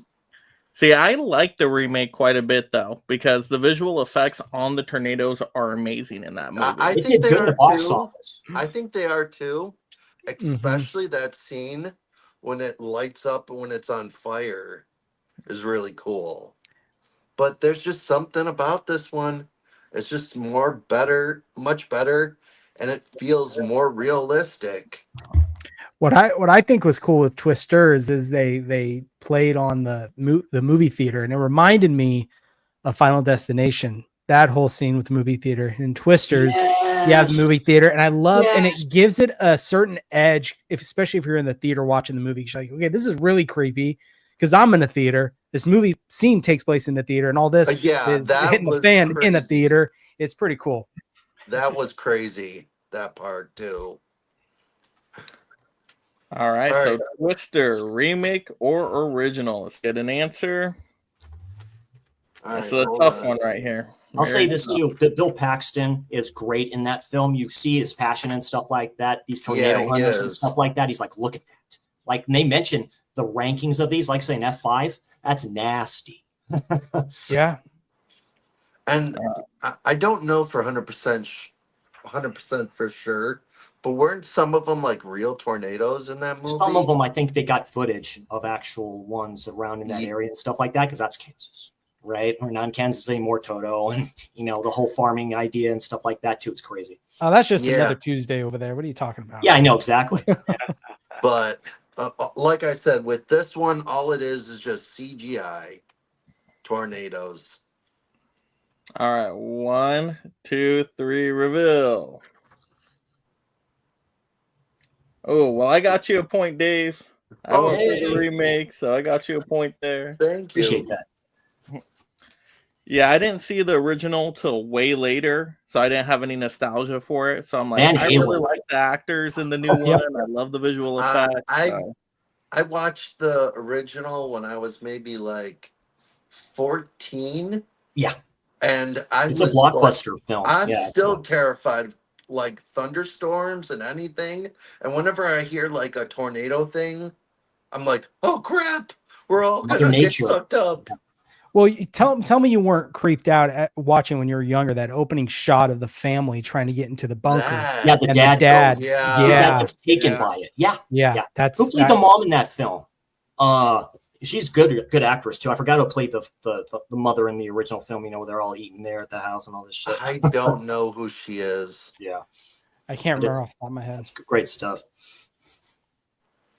When I got up to get my aspirin, I'm like, I'm gonna grab the remake of this. There you go. Yeah, perfect. Nice. All right. Froze. Am I freezing? Am I frozen? You were frozen just a little bit. There you go. Who? Me? No, Mike was. No. He's messing around there, his poker face. Oh, you guys are freezing to me. Am I here? Can you guys see me? Yeah, I can see you. You're moving now. Gotcha. Okay. All right, Jordan, go for it. Well, I'm going to talk about this one. We all knew this one was going to be coming up. Oh, let's go. We got to be talking about Friday the 13th. Oh. But I'm going to actually talk about the remake first. The Arrow 4K. This is a phenomenal movie. Like, one, I know this really isn't about the movie, but what Arrow did with this transfer and how they fixed the 2000s, that remake era 2000s of horror film, just the color grading, the way they looked back then. It's funny. You go back and it's not a great look, but they fixed it. It looks great. What's awesome about this is this essentially is a remake, if you think about it, of every single one of these, the first 4. That's right. Yeah. So I have all those. Yeah, it depends on what your taste is. This Jason is he's a lot faster. He's tactical. He has tunnels. That's how he gets around the campground. He's got resources. He's not just all supernatural, which he is in the film, obviously, but he's very, like you said, tactical. He's got his resources. He plans. He has strategies, all that stuff. what they basically did with this is they took the first two films in like the first 10, 15 minutes. 20 minutes. 20 minutes. You get the intro to the film for 20 minutes. It's a great, it's the only F-13 film I've ever seen in the theater. Yeah. And I like what they did because the opening shot of the remake is the ending of the original with Pamela Voorhees, and they behead, she gets beheaded, and then you go straight to Baghead Jason. Yeah. You know, and then he finds his mask. All of that in this movie, it's very self-contained. That's why this is really a great film. And I know, Mike, you like remakes. I don't know if you like this remake. But I love that one. Yeah, that one's far superior in every way. Like you said, it's basically the first 3 Friday movies all into one movie. Mm-hmm. The original Friday the 13th, I mean, you don't even really have like Jason as the slasher. So it's like just until the very, very end, he makes a quick little appearance as a kid. And then the next movie, he's a grown adult. But anyways, is also a lot more brutal too. It is. Big boy. Yeah, big boy.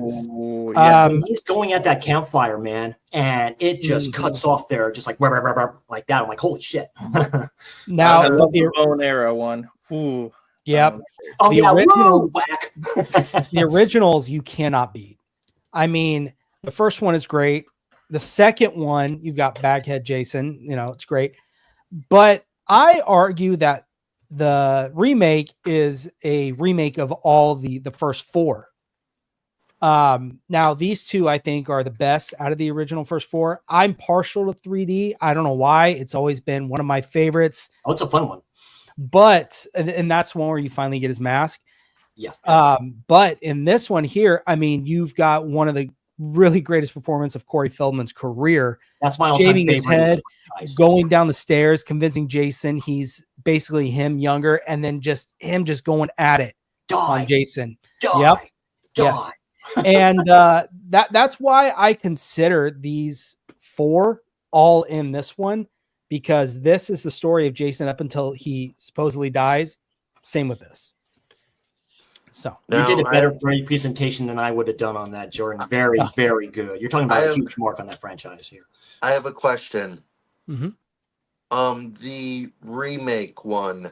Yeah. On a scale of 1 to 10, how scary is it?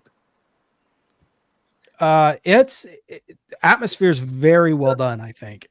Especially around the campfire. This focuses a lot more on Jason himself. There's scenes where he takes them captive and brings them down into his tunnels and locks them up, and they have to escape that way. It's pretty creepy. I'm happy that you included the final chapter in with that, because it's guy, he was on what was that WB show? He's the brother looking for his sister, who is in the first opening act of that film.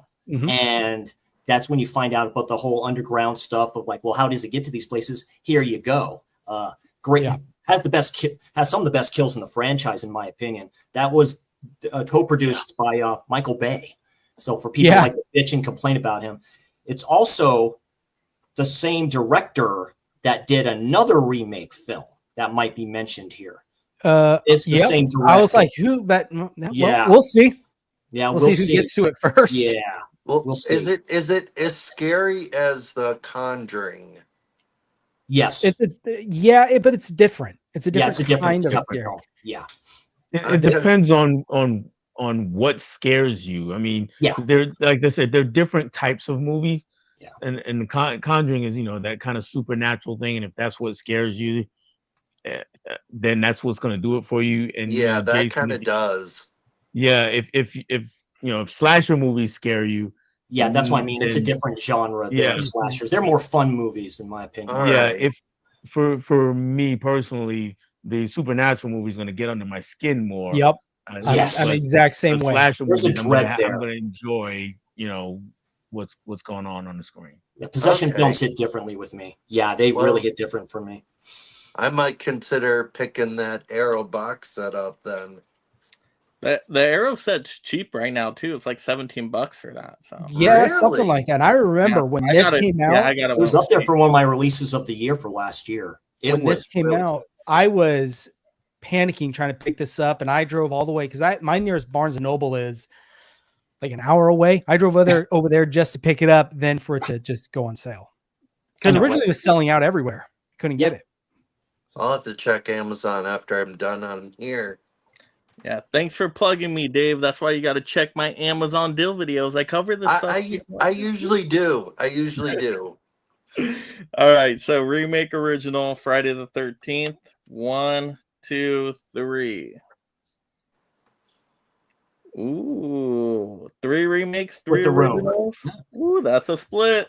Nice. That's very good, Jordan. That's good repping the remake. I'm very happy that you did that. I love the franchise, as you all well know.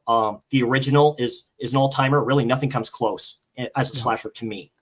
He sold me on the remake. So, oh, the remake's so good. I love the he's all running and stuff through the tunnel. I'm like, oh my gosh, that's terrifying. Well, just him, that opening shot at the fire, just the sound of his footsteps. He just seems so just huge, and he's a lot bigger, I feel like, in the remake than the original. And he's like a linebacker just coming at you. It's crazy. Yeah, I love the remake, but the original is just so much nostalgia wrapped up in it for me. I've been watching that movie literally for 40 plus years. Yeah, the original has Kevin Bacon in it. I mean, Kevin Bacon. Betsy Palmer. It's an all-time. She dated James Dean for a second. Yeah, God bless her. I've lost count of how many times I've watched the original. Yeah, and when I go back, because from time to time, I'll just go back and watch the entire franchise, and sometimes I will start with the first one, and I'll only get to about the third or fourth one, and then I'm like, okay, I'm done with it now. But so I always make sure I get that first movie in every single time. So as good as the remake is, and it is really good, I just had to go with the OG. I'm happy Scream Factory released the whole box set of all those films. That's probably the last time we're ever going to get that, because Paramount can't get off their ass, or Sean Cunningham can't forgive Victor Miller. Just 2 children arguing over BS. Yeah, I've got that box set. Yeah, I see it behind you. Yeah, yeah. I when I bought it, I'm like, I'm done. I'm not buying any of the 4Ks, and I haven't bought any of the 4Ks. But that really don't need to. Yeah, that arrow you had just held up though is awesome looking, but I'm gonna abstain. Yeah, it's tough, especially like with Jason Goes to Hell. I mean, it's such a good release that Arrow put out. So. Yeah. It will get to 17. I heard Jason X wasn't that good of a transfer from them. What's that? I heard Jason X wasn't a great transfer from Arrow, though. People are kind of... It's okay. I mean, there's some scenes that are good, but I mean, you have to think how that movie was shot. Yeah. It was shot, filmed, transferred to digital for the effects, then re-put It's one of the first to do that. Yeah. Yeah. So it was very innovative, but I think that might have an effect on why the transfer is the way it is. It's like Terminator 2. It's the same type of issues. Right. I've heard they're supposed to redo a 4K release of Terminator 2. That would be nice. See. That's a James Cameron decision. Yeah. He wants to do that. He better. All right. Oh, and next Friday is a Friday the 13th, by the way. So yes, it is. Really? June 13th, the actual day. That's the actual day in the film. His birthday, which is a trip. Yeah, that's so cool. That's gonna be a holiday for me, taking off work, all that fun stuff. I'm watching all my 4Ks. All right, Chris, you're up. Okay. So here's one. So I've been going back and forth, seeing what I can do. So this may be interesting. I don't know what I'm gonna get. If I'm gonna get hate on the remake for this film or not. So, all right, this is based off a novella by Clive Barker, the great Clive Barker. I'm talking about Candyman. And I'm talking about Candyman. Say it. I just love doing it like that. Say it. Of course, rest in peace, Tony Todd. This is a great, Clive Barker, dude. He was like the second coming of horror when he started coming out. We all know his thing with Hellraiser and stuff like that too. This is a takeoff of the story is a takeoff of Bloody Mary. You say his name 3 times. Is it 3 times? I think. Great 5 times. 5 times. Great urban setting for this film. They went to those actual places before. I think they're actually torn down in the end. What happened, but basically, yeah, it's the old wise tale of people that tell it in these projects. Basically, in this place, this woman goes to goes to find out what's going on and all this other stuff too. Great, like it's almost cohabitation horror. She goes into these places, you find all these paintings of him, you find out his story, and it's almost a character study. This is a great. I picked this up at Walmart. This got me into Scream Factory, to tell you the truth. I'm like, oh, cool, Scream Factory release here at this place. Like I say, Tony Todd does great stuff. Those are actual bees. He got stung a lot of times. It's like there's that one scene where the woman gets taken out, her friend, and you hear her scream. You don't know really what's going on here. I love the atmosphere and stuff like that. And then you have this one. This film, I actually like this film, so I'm going to try to rep this as hard as I can.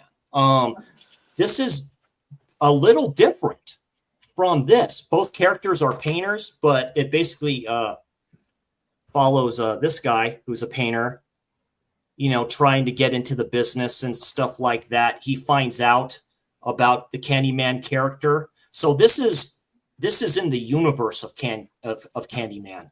It's a good character piece. I think the meaning of this film hits hard. If you don't know what I'm talking about, the ending to this film, they show almost like puppeteer type stuff. It can bring you to tears. It's really good. And he starts becoming this character. It almost is a giallo-like type of film. There's great kills in here. Kills they take. So it's a reimagining of it. Like there's a scene in Bathroom with this girl that's all hiding from these bullies. That's done so well. Great scene. This is co-produced by Jordan Peele. And the ending is very good. Mr. Todd does make an appearance at the end, which I do like. That is a little bit of a spoiler. And I'm thinking, this is in the universe. I actually like this idea. It deals with a lot of social issues. And it's very good. So, both of these are great. This is actually a good double feature. Even the second Candyman film, Farewell to the Flesh, is pretty damn good too. But I just decided why not try these two, and I was impressed. So yeah, it's Candyman. They both delve into a little bit of social issues, especially the first one, very heavily of what happened. The two like painters or whatever, getting ready to do it with the mirror and stuff like that too. That's a great opening, kind of long, drawn out scene. You see the claw kind of come out and all this other stuff too. Yeah. When it hits pretty good. So I like the social commentary on both films. Yeah, they're good films. All right, Candyman, original or remake?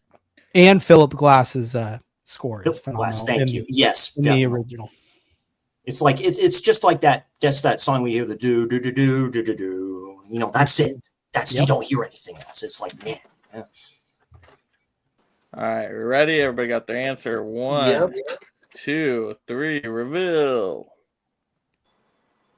Ooh, lots of originals, 2 remakes. There you go. Very good. I'm glad I repped you, gentlemen, on that.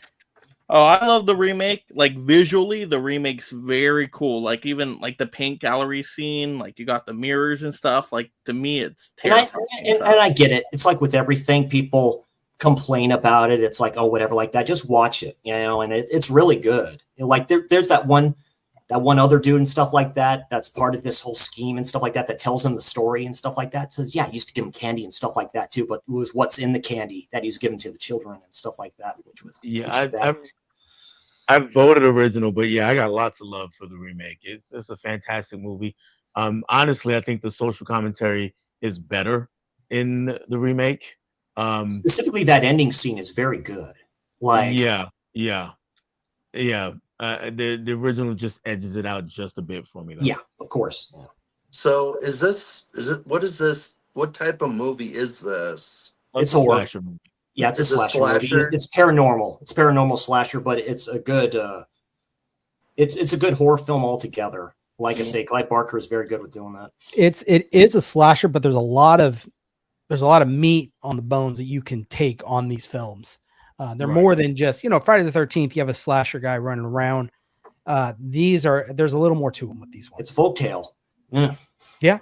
Oh, it's what keeps children in their beds, really, if you want to go with that. Well, you've sold me on the remake. Thank you. I might have to check it out. Side note, I saw the original Candyman in the theater, and it's amazing I'm alive because I rushed right home, went in the bathroom, and said Candyman in the mirror 5 times. Yeah, because you want to see. Yeah. Yeah, I wanted to see You're what's going to intrigued. happen. There's But I'm that still ending scene in the original Candyman with the she's having an affair with this guy and stuff like that in the bathroom. Dude, it is so good. With Helen. Yeah. Yeah. Helen. Mhm. All right, we are on to round 4 now. Yes, round 4. So let's go ahead and start it off here. And Jordan's in the lead, by the way, just to let you all know. Oh, nice. Yeah, Thank Jordan, you've been moving up there. You have like 6 points now, and we did all terrible that last round. So Hey, I lucked out. That's all that was. all right, so round 4 here. Let's go with superheroes. Yes, Batman. Batman Begins. We gotta hit it with the superheroes. So I love both of these movies, of course. You know, superhero genre. That's my go-to. I mean, you got Batman 1989. Great actors in this one. Michael Keaton, Jack Nicholson as the Joker, just perfect. Very fun, great score. You know, Danny Elfman, awesome soundtrack. You got like Prince music in there. So yeah, 1989 is amazing. A lot of people were introduced to Batman this way, so really like this one. Absolutely. And of course, Batman Begins, Christopher Nolan. I mean, just how it's filmed. I love the origin story. Ra's al Ghul in there, the training sequences. Yeah. Oh, so good. Liam Neeson as Ra's al Ghul. Ra's al Ghul. Yeah. Yes. As you say it, Ra. Yeah, it's Egyptian. But yeah, love both of these. So I don't know how you guys are going to decide between these two. I don't know. I've already decided. Wouldn't The Dark Knight be more of a remake than Batman Begins for the '89 Batman?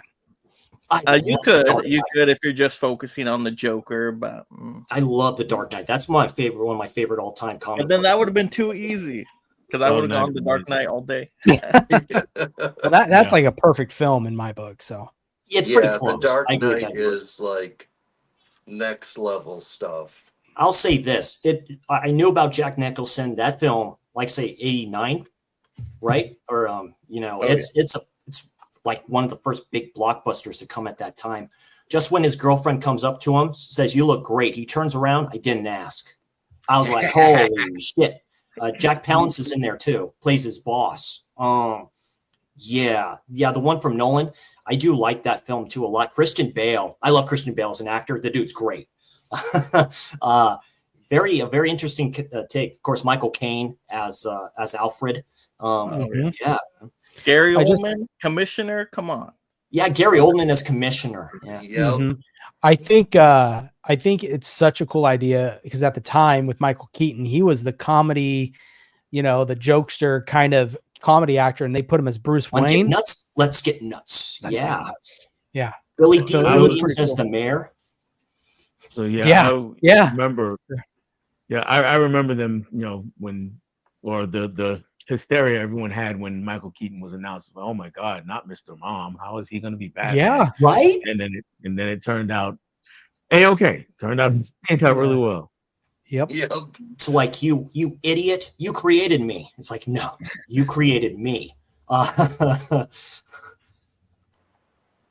right, there we go. So, original or remake for Batman? Here we go. Ready? 1, 2, 3, reveal.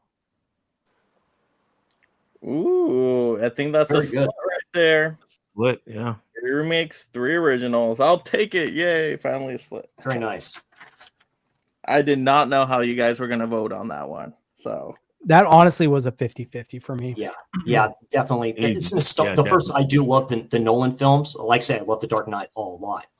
But the OG, that gave way to Batman the Animated Series. That's all I'm going to say about that. It just did. That character of Jack Napier just did. I like the Batman Begins because it's more grounded. It's not like too supernatural. And the thing with the Nolan trilogy, I like that it's a more grounded story. Yeah.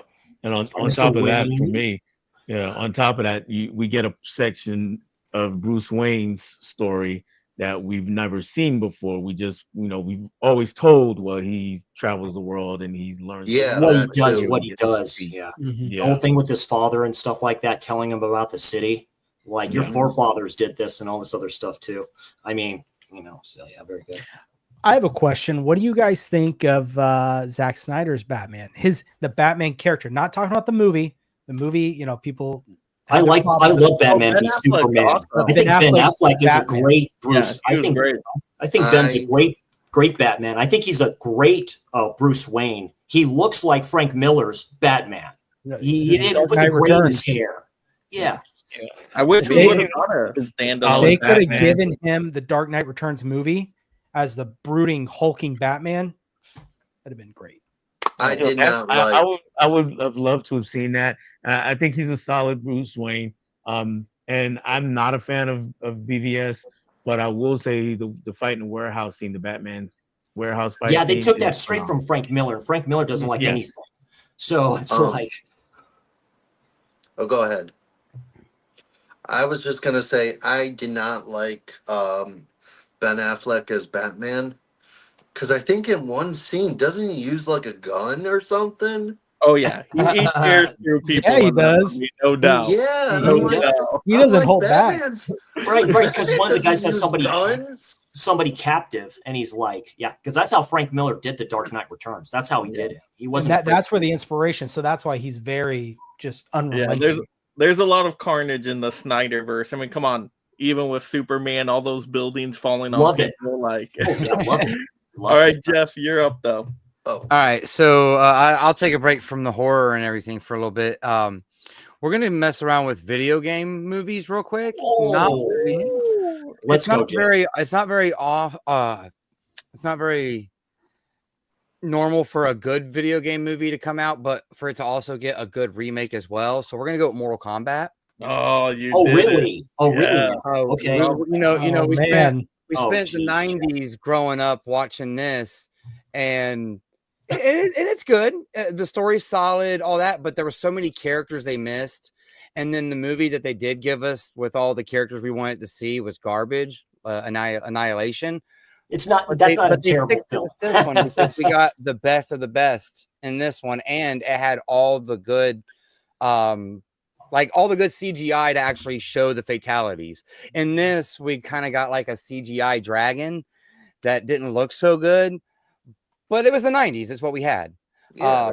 But this set a precedent for, hey, you can have good video game movies, because all we had before this was the Mario Brothers movie and Street Fighter and Double Dragon. Double Dragon. This was the first movie that actually like put the respect on T1000 video game adaptation. But this came at a time where we were just clamoring for something gory, and it worked really good. But by the way, they're releasing an old school collection of Mortal Kombat as well. Yes, they are. All systems. Let's go with that. The arcade games I grew up playing. My goodness. I grew up playing those too. Thank you, Huck. Man. The 90s, absolutely. That remake sucks. Let's be real. That remake, from a story standpoint, is terrible. The main character is a new person, Cole Turner. What the heck? Why didn't you just go? It's just like if you picked up the controller. The dude that plays Kano is quite funny. Kano's good, but the rest of the actors in that movie are just so dry and monotone, like Kung Lao. Like, let's be real. The only thing good about that remake is the gore, the blood, the fatalities. Other than that, that story is terrible. It's not even a real Mortal Kombat tournament. How do you get that wrong? Hey, it might come in the sequel. Just give it time. I want it done right the first time, okay? I'll just say this. I don't even remember the remake. The first movie didn't really have much of a tournament either. No, it didn't. There really wasn't a tournament in the original. It's a hero's journey in that, because we knew what was going to happen. It was like a couple fights on a beach and one at a dinner table. The reptile fight was awesome. The remake of Mortal Kombat is like the Batman Begins of Mortal Kombat. You gotta have the basis to set up the storyline. Right, exactly. But Jeff, I am disappointed you didn't pull. I thought you were going to do Resident Evil. Oh, I mean, we got some more rounds. Come on, my guy. Okay, okay. The original film has it. for the record, that's my all-time favorite video game film. I love Mortal Kombat. I watched that a shitload when I was a film, when it would put on pay-per-view, all this other stuff too. I mean, Christopher Lambert, the flippin' Highlander as a Raiden, where literally there's a scene where it's like seriously is like, if you are the god of whatever, why'd you let Shen die? Why didn't you protect him? Why didn't you? You know, all this stuff. Like even the guy who played Kano passed away, I think, a few years after, unfortunately. I mean, like I say, it's one of the greatest soundtracks of all time, and introduced me to Fear Factory. When Johnny Cage is just in that place and you see Scorpion behind him and goes, welcome. And that's it. Actual martial artists and all that stuff too. I did like the remake for the martial arts stuff that they did and stuff like that. The special effects are pretty good and stuff like that. The guy that played Kano was great. I mean, literally, he put his heart and soul into that role. So, you know, I'll give it that. And it's a good story on Scorpion in general.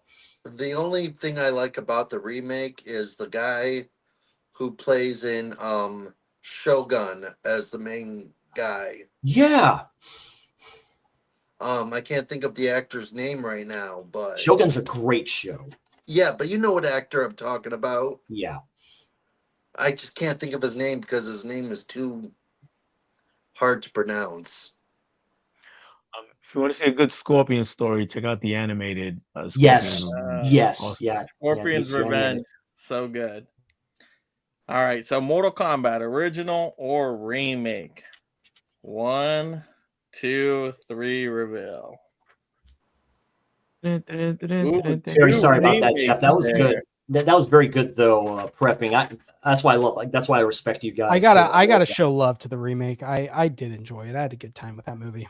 Yeah, it's not better than the '90s, but it's a good video game movie. I'm a teenager of the '90s too, so it's an unfortunate kind of aspect of it. Like I've heard Jeff say, and just because it's not a great movie, it could still be an amazing video game movie. They're kind of almost two separate ideas. Yeah. One of the greatest soundtracks of all time. Dude, it just like tons of people in there. Just the ending, it's like, who's that? The Emperor. All right, Del, you're up. Okay, so the original here this time is technically a remake. It's from the 60s, and let me explain. It's a remake of a Japanese classic, Seven Samurai. So going with the Magnificent Seven, one of the greatest westerns ever made, and it has an all-star cast. And it takes the 3.5 hour or so Seven Samurai, chops off an hour and a half of what Americans would think is useless cinema, of just them not doing a whole lot, and cuts to the chase and does a really good job of it. Then a few years, I want to say 2015 or so. I'm not looking at the year on it right now. Yeah, it's around that time. But we got a remake of the Magnificent Seven, which stars Mr. Denzel Washington, and we got Chris Pratt and Ethan Hawke. Vincent D'Onofrio is in here, who is amazing in this movie. And this one cuts even more fat from the other one and just gives us a lot more action. So if you're looking for a more modern experience, go with the remake here, which is just action-packed and funny, almost like a Marvel version of a Western. Yeah, and that's a good way to put it. And that's a great way to put it. Yeah. And if you want a better world-building story, you can go with the OG here, this version of the Magnificent Seven. Can you touch on the story a little bit of that film, Del, if you can? So we got a town is being basically overrun by an evil businessman. He's taking over things and taking away rights from people, you know. And I'm not clearly drawing a parallel to anything that's happening now. Wink, wink, nod, nod. But anyway, that's what's basically happening. And the townspeople band together. They put all their money together and hire. They hire some gunsmiths, some gunfighters, and to come in and help them overthrow the bad guy. And it's pretty much the same story in both movies. Yeah, in the remake, I forget who plays the the bad guy in there. He does really good with that opening town hall meeting and stuff like that. He says, basically, you people are nothing. Like, Yeah. you're here because of me. You eat because of me. You do all this because of me. I'm like, oh, this guy's a little shit. And he is a little shit in this film. He's not that big. Vincent D'Onofrio, he's good in everything he does. He plays a Yes, he great is. like role in here, you know, the big dude. He's phenomenal in here. Yes. All right, The Magnificent Seven, original or remake? Ready? 1, 2, 3. There it is. That's a literal split right there, right room. there. Down That's the a literal middle. split the room. Nice. I saw the remake in the theater with my mother. I liked it a lot. So yeah, that's very good. That's a good one, Dale. I want to see the remake now. You said it's like a Marvel version of it. Oh yeah. Because I like the original. I thought the original was really good. I haven't seen it. This is more action, more quippy.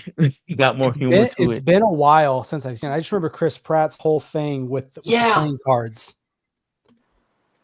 He tries not to be funny. It never works. Yeah. I really like the remake. I have it on 4K. Very nice. I got Seven Samurai. I think that's one film I need to check out. But yeah, Seven Samurai from Shirakawa, like all time classic film. That movie takes some endurance. Yes, it does. It's worth it, but it is a long haul. Yeah, swordplay. All right, Dave, you're up. All right, so I don't have the original, but I have the remake, and it is The Mummy. That's a good one. Oh boy. We got Brendan Fraser. We got Rachel Weisz. Yeah. Also married to Daniel Craig. So this is a really good remake of the movie. You got Rachel Weisz. She's like an archaeologist person, or she's trying to become an archaeologist, and Brendan Fraser knows where the tomb is I forget what the thing is called, but the City of the Dead. The City of the Dead. Yeah. Yeah. And she finds the Book of the Dead, and she brings back the mummy. And he's getting people, eating people. Yep, I still need to get that. It's like a modern Indiana Jones. Brendan Fraser is great. That brought him back to the scene. One right here. Yeah. G Mummy. Oh, that's a nice steelbook of that. Yeah, from Universal. Yeah. Dave, my recommendation is don't get the original. Yeah, he already did a thing on that. So darn boring. Oh my gosh. Like, I like the other Universal classic monster movies, but The Mummy, just to keep your eyes open with that movie, it's like watching paint dry. It is with Christopher Lee playing the part too. Well, I think you should watch. I think it's better than Hammer Horror Mummies. I personally think it's better than the original Universal monsters. Oh no, I saw the Mummy he has. I saw that in the theater. I saw both of those. I saw this in theaters too. Yeah. This was one movie that I kept going to the theaters to see. I probably saw it like 4 or 5 times in theaters. It's a great adventure movie. And it still makes me so mad to this day that they recasted her for the third film. I know. Yeah. There is no third film. That third one. There is no third film. Okay.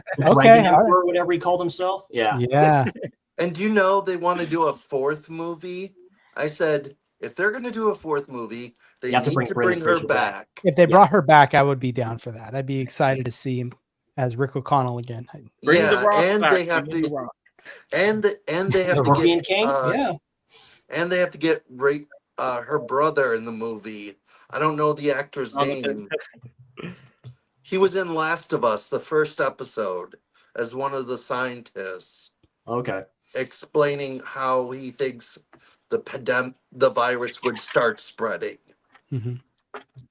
All right, this is an easy choice for me here. So, yeah.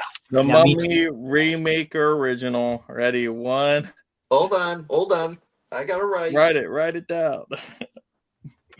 All right, 1, 2, 3, reveal. Yep, all remake on that one. So I didn't get any points. No. We Oh, picked such a I great gotta- movie. Made us all happy though too. We love that film, so that's great. I have the double DVD set of that came in that box or whatever that is, that side loader and stuff like that for those two specifically. I have Yeah, the I've got to I, agree with Mike. That original Mummies is woo. That's a slog. I have That's the a slog. I have the first one on 4K and the second one.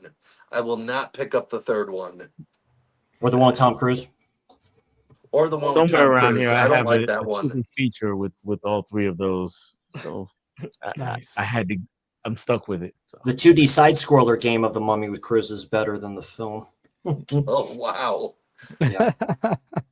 All right, Jordan, you're up. Well, I got to go back to horror. That's just my thing. I love it. And Chris hinted at it a couple of times. Let's go. 1974, but we're going to go with the original because I actually don't have the remake yet. We're supposed to be getting it. But 1974, Toby Hooper's classic masterpiece, The Texas Chainsaw Massacre. No.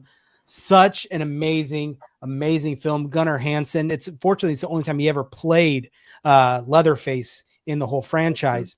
But Both of those are gorgeous additions, by the way. Yeah, definitely. This was one of my releases of the year for 2024, 23.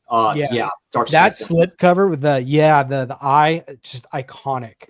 But what I love about this movie is That's why I have that one with the chainsaw there.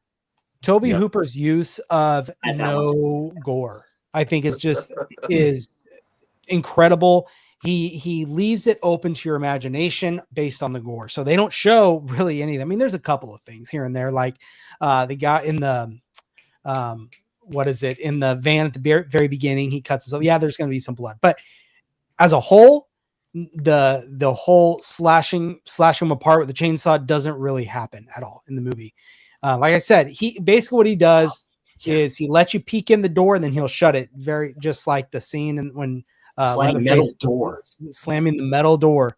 Yeah, and there's a scene at the meatpacking place that they saw. I forget the guy who plays, one of the brothers or whatever it is, and stuff like that. That's a great scene with him. It's like, oh, that's pretty good. And the soundtrack of this is really, really cool because it's not music at all. No. What it is he went and he got sounds to make it sound. It's like almost just like metal clinking together, very almost industrial sounding. Yeah, that's what they did with this. The remake, I'll say this for the original. Also, you talked about how we don't see any gore in a lot of movies. When you don't see it, when they cut away at the last second, you're dissatisfied. But not in this movie. It works really well. It almost plays like a grindhouse film. Like it's dirty, it's gritty, it's Texas, 98 degrees. I would say more than it plays like a grindhouse film. It is a grindhouse film. Yeah, exactly. That is the 70s to a T. That is the 70s. And what I love, what I love also what he did with this too is, like I say, left up to your imagination, which is arguably worse than anything someone could put on film. It's, and it makes you go home and think about it, and people think, and honestly, when this came out, people thought that it was the bloodiest, goriest movie out there. And when in actuality, it never was. Yeah. Yep. Yeah. But the remake is the one we were talking about with Marcus and the Spell. Arrow's coming out with one here pretty soon. Yes, they are. And The Beginning, which is a very good one. I like What's really cool about the remake, though, is it's similar, but you've got kind of different characters. You've got basically they kind of hinted and they dove into it in the beginning with the whole backstory, the family, where that came from, the house, everything. And this one, or the remake, definitely leans into the gore very, very heavily. There's only four words that are needed for the remake. Jessica Biel tank top. Yeah, that's the entire movie. Yeah, basically, they leaned into that more than they did the gore. As what's his name? It was still pretty gory. That was in Skyline. And, he's doing some other stuff too. He's a very good actor. It also has the dude. I think that was in the Evil Dead remake as well. Dude with the glasses. I think I may be wrong. I think he was. He was the guy. Eric Balfour. I think is his name. He's an X. I mean, come on now. He's meant for these films. He was the one that was in. What are you talking about? The one and he's sitting in the van when the sheriff is sitting in the back seat. Yeah. Yep. He kind of plays the guy in the wheelchair from the original. He was kind of that. If you can give that character to someone in the remake, But the thing with the early 2000s remake era, and as I talked about this earlier, is they really leaned into just the way they color graded. I don't know if it was like oversaturated, but then they brought it back. It was kind of weird how they did it. And I'm really not a fan of it, but it works for the Texas Chainsaw remake because it really shows the sweaty, the grittiness, the dirtiness. You know, they're out in Texas, like you said, in the 100+ degree heat. Looks like they hadn't showered in, weeks. And they brought back the narrator from the original film to do the narration opening to that, which is a great opening scene, by the way. And that opening and closing scene of the remake. Yeah, the opening and closing scene of the remake, I absolutely love. They're talking about, scratches down the hall. What happened here? Yeah. And then in the movie, idea for X. Come on. Yep. And then in the movie, it shows the guy scratching down the wall. And you see the nail. It's gross. But the way they ended it, and it's like this is the last known image of, and I forget his name. They give him a name in the remake. Yeah. But anyways, they're both fantastic films. I really love them. When she goes into that trailer with the big lady in there and all this shit too, and her like the kid, and that's what they replaced it with. Because there's another one. Think of another film that kind of does that type of thing. It's people like you say the older generation do hate on that film. I do like it. That's the first Texas Chainsaw Massacre film I've seen, because that's when it was, like you can say, got more mainstream wise, and it works. It's a darker film. I like that. It's done at night. Like most of the scenes are kind of done at night. And like Jeff says, Jessica Biel there's the iconic scene where she's in like that plant or whatever it's at and stuff like that. And she's all hiding behind there, dirty as hell. And she's the heroine in that film. Yeah. This movie, they really, the remake, so the original just focuses in on the house, just in that area. This one really opens it up and gives it just feels like a bigger film. Family farm. You've got that, the meat packing plant, you have their little house. I mean, everything. Tearing the Aisles, which I suggest everybody watch. Donald Pleasance opens up with that. Basically, he goes, there's a film done in 1974 by Toby Hooper that is about a real serial killer, Ed Gein. Based off a true story, and that's of course the Texas Chainsaw Massacre. Just the way he narrates it and opens you up to that film, because that is a gateway horror film in my opinion. But both those films are that's a good one. All right, Texas Chainsaw Massacre, original or remake? This is tough. Ready? 1, 2, 3, reveal. All right, there we go. What do we got? Four originals. I put remake no.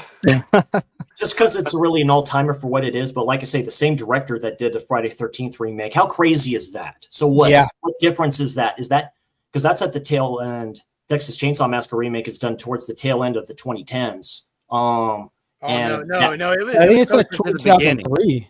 It was earlier. Yeah. So look at the gap there, and he's like, yeah, why not? I think that's done with Michael Bay too. Texas Chainsaw Massacre started the Platinum Dunes remakes, and the Hitcher kind of ended them. And there was a slew of them in that like 6 or 7 year period. I'm so happy they're releasing the beginning in 4K. That's a good film. I do like the beginning. And the DVDs are rotter. So I pulled it off my shelf. I put it off my shelf to go like watch through it again once they announced the 4K, and it freezes at like 17 minutes in, and the disc's all rotted. Damn.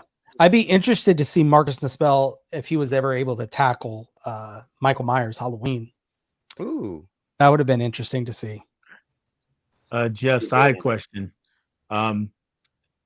Jessica Biel tank top in Texas Chainsaw Massacre or J-Lo tank top in Anaconda? Ooh. I'm probably going to go with Anaconda. Like, I've lived with that in my mind a little longer. Yeah, sweaty. All right, Chris, you're up. Okay, I'll kind of keep it on that. Here's one I'm surprised no one pulled out. Maybe it's because they're kind of conflicted of it. So let's start where all this began. So here's a little tease. All the people. Okay, so you got the director of Friday the 13th. You have one of the directors in that franchise too, part 2 and part 3, I believe. You have an all-star cast of people in here, and kind of like the first film. Of course, I'm talking about Last House on the Left, and this one that's actually pretty damn good. So these two right here. So of course, Last House on the Left, directed by Wes Craven. Of course, this is kind of his debut. Are you shocked? Yes. I watched this for the first time last year. This is a great release by Arrow. I don't think you could do a 4K of this film. I do not think it would look good in 4K at all. The late great David Hess as Krugen, his crew here. Basically, yeah, they're criminals. And these two girls. So this plays very much on like the late 60s with the parents. I do like the conversation. It's Wes Craven before Wes Craven. You see where his directing style is going here. And just saying, oh, make sure, oh, look, you're like your bra's showing and something like that. You're not wearing it. Stuff like that the parents are telling her. Goes with her friend to this concert. They meet Junior because they want to get some drugs off of him. And Junior's like this, he takes orders from his father. And I mean, David Hess, what can you say? He's a piece of shit in here. All of them are pieces of shit, him and his girlfriend, and then his two buddies and stuff like that as well. Well, they go up into this apartment that they're all in and stuff like that. And they basically betrayed them and stuff like that too. Get them out in this forest area, stuff like that, rape them and then kill them. There's a great scene, where Hess points at the gun and stuff like that. No emotion whatsoever. It's very hard to watch. It's still hard to watch to this day. It's very hard to watch. Drool in this stuff too. Hess was great at playing this character. I do like him in House at the Edge of the Park a little bit more in this film. But what can you say? This is an all-time classic. I'm glad we have it. Then you have the remake, which surprised me. I know Arrow released a 4K of this and stuff like that. So the only thing people seem to have an issue with is the guy who's playing the crew character, because it's like, I understand no one can play David Hess.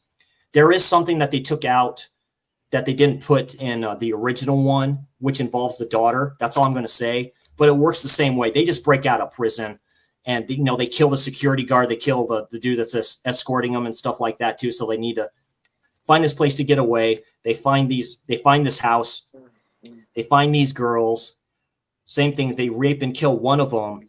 And then the other one does the same thing, tries to swim because she's a good swimmer. They kind of state that at the start of this film. She knows how to swim and all this other stuff too. So she tries to get away. He does the same thing. They shoot her. They think they kill her.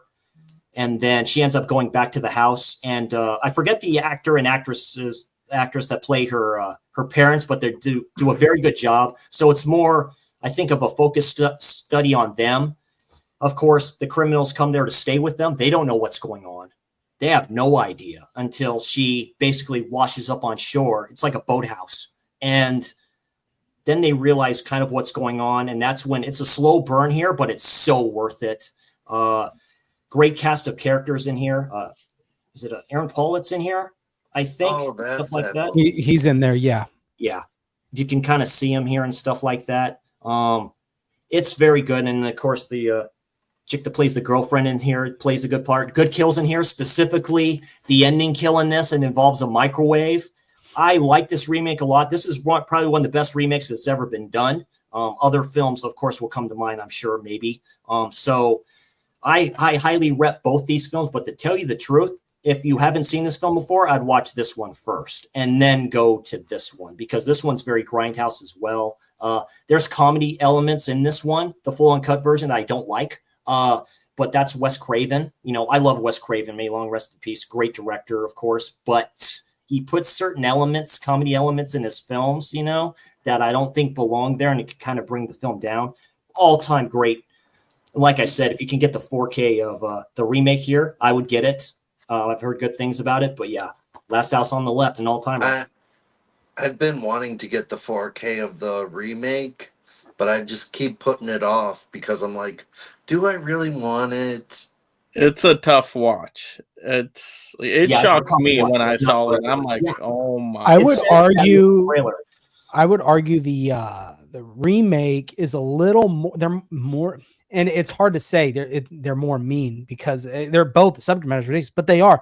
This is just more. There's something just more evil about the guys Yes. in the remake than there is in the original. And it's good cohabitation horror too, because it's done in the house. Same thing with like, okay, so with the original, there's a scene with David Hess like turned like sideways, telling his son to kill himself. He says, take the gun, put it in your mouth and blow your flipping brains out. And he repeats that. You hear the shot and you see him close his eyes like, finally. That's iconically great stuff. The traps they lay out for him in both these films are very good.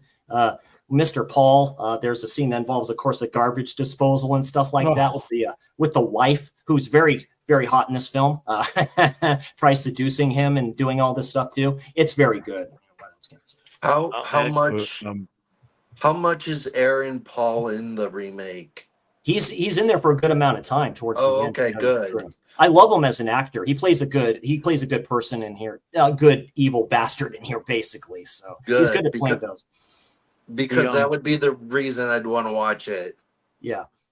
Your problem with the original, Chris, is really my problem with the original.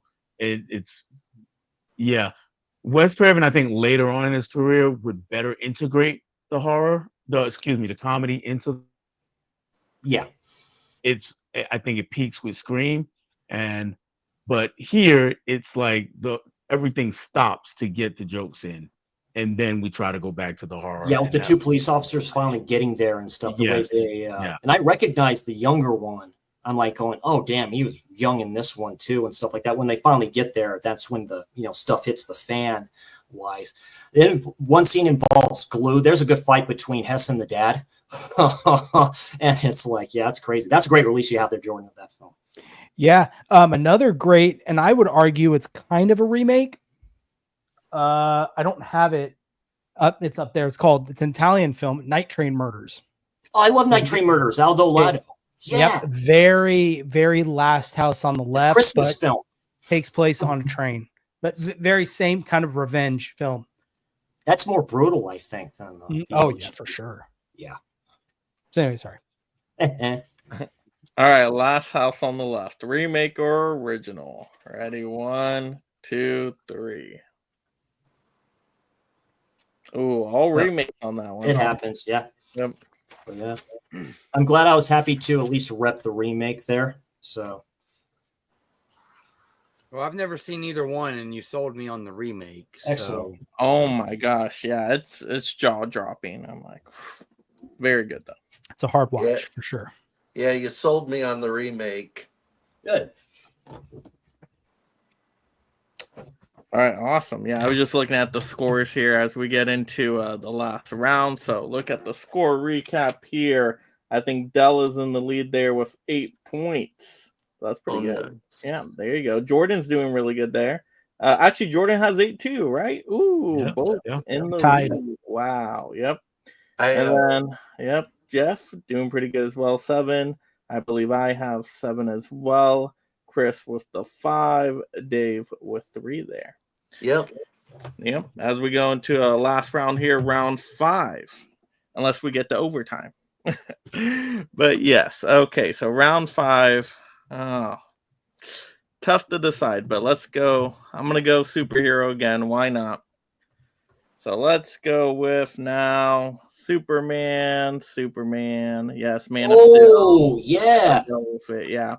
So I love both of these movies. I mean, you got the classic Superman movie with the John Williams score. I love the opening, Krypton. It's a classic, right? Christopher Reeve. Who was involved in that film? It's crazy. So yeah. Excellent performances for the time. Now, some people may think it's campy or a little cheesy, but that's how it was back then. But Man of Steel, I love Man of Steel. I think this is very underrated. It gets better every time I watch it. I love the opening Krypton scenes. It's very action packed. I love how it's more like dark and gritty. You connect with this character. Michael Shannon is Zod. Oh, so good. Yeah, and their fight at the end, and it's like you see how he feels when he has to take out Zod, all that pain and suffering, and then just Christopher Maloney's in there too from Law and Order. I love he is. Yeah, and Lauren Fishburne. Oh yeah, yes, and Russell Crowe. Yeah, I mean both great acting talents in both of these. What's his name playing his dad? Yeah. Oh, from Yellowstone. I don't remember. Yeah. Kevin Costner. Yeah, Kevin there you Costner. go. Yeah. Yep. Like I say, Michael Shannon just going, I will find him, like multiple times. I will find him. Yeah. So I love that. But once again, you got the original though. It's tough to beat the music in the original. So all-time classic here. So I mean, come on, this kind of started the superhero movie. I still have not seen the original Superman. Oh, it's so wow. good. Oh, Yeah. you need to watch it. Yeah. Oh, and the I want to 4K get the great. 4K set, but I wanted to go down to like $60. Yeah. Prime Day deal. Well, it's probably. getting close. I think I saw 69 last time. I think it was $70 recently. So I think it's going down. I want it to be like 65, and then I'll pull the trigger. All right, so Superman, original or remake? That's a tough one right here. All right, 1, 2, 3, reveal. Ooh, let's see. Only 2 originals there. A lot of remakes. So you guys love Man of Steel. That's a good sign. I have the Steelbook of Man of Steel. Yeah. So do I I. can't. I know it has a 3D. I've never seen a I saw that in Superman the theater movie too. before, That's so. a great scene with Maloney and the You one have never chick and seen stuff any like that. Superman movie? Yeah. I've never seen any Superman movie. I watched Smallville and I Wow. really enjoyed it. And You then need to I've never watch Man of tried to Steel. watch That it. That's Man of Steel. Yeah. the way they tackle the idea of is the world ready for a Superman? It's perfect. Yeah. In the scene where Kevin, I mean, it's probably not a spoiler. Kevin Right, that Costner, rules when the tornado hits the town, and Kevin Costner's like, "No, stop. You know, you're not. The world's not ready for you." Yeah, And not yet. kind of the implications of that. Oh, dude. I have a question. Yes. It has to do with Superman. Who's all excited for the new Superman movie? I am. Oh, Get to see yeah. Crypto. Yeah, I'm interested in what Mr. Gunn. I'm uncertain. I'm uncertain because James Gunn to me is hit or miss. He Personally, can be. Brightburn. Might be my best. but hearing the original score come back just Hans Zimmer. Yeah, got me in the feels. So Yeah, I'm we'll see cautiously how they do. optimistic. There's a scene where he just says, like, "Take me home," and I'm like going, "Oh, you know," I'm and gonna you be see the honest. dog. I'm like, I going, do "Yeah, let's go." like the idea of the Fortress of Solitude rising up instead of just being there. Yeah, so do But I. in Superman the movie too.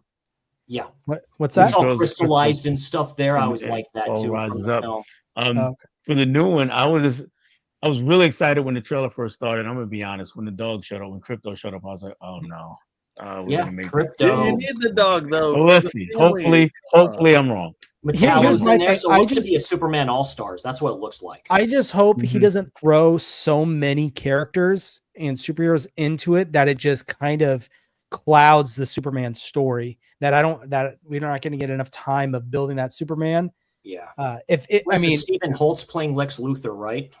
Yep. Yeah. Nicholas Holt. Nosferatu. Nicholas Holt. Yeah, Nicholas Holt. Yeah, from Nosferatu and Renfield. Renfield. He's got to be better than Eisenberg. yes. Jesse Gotta be Eisenberg. better. The Jolly The Rancher. red capes are coming. The red capes are coming. I give What you I'm your looking- doomsday.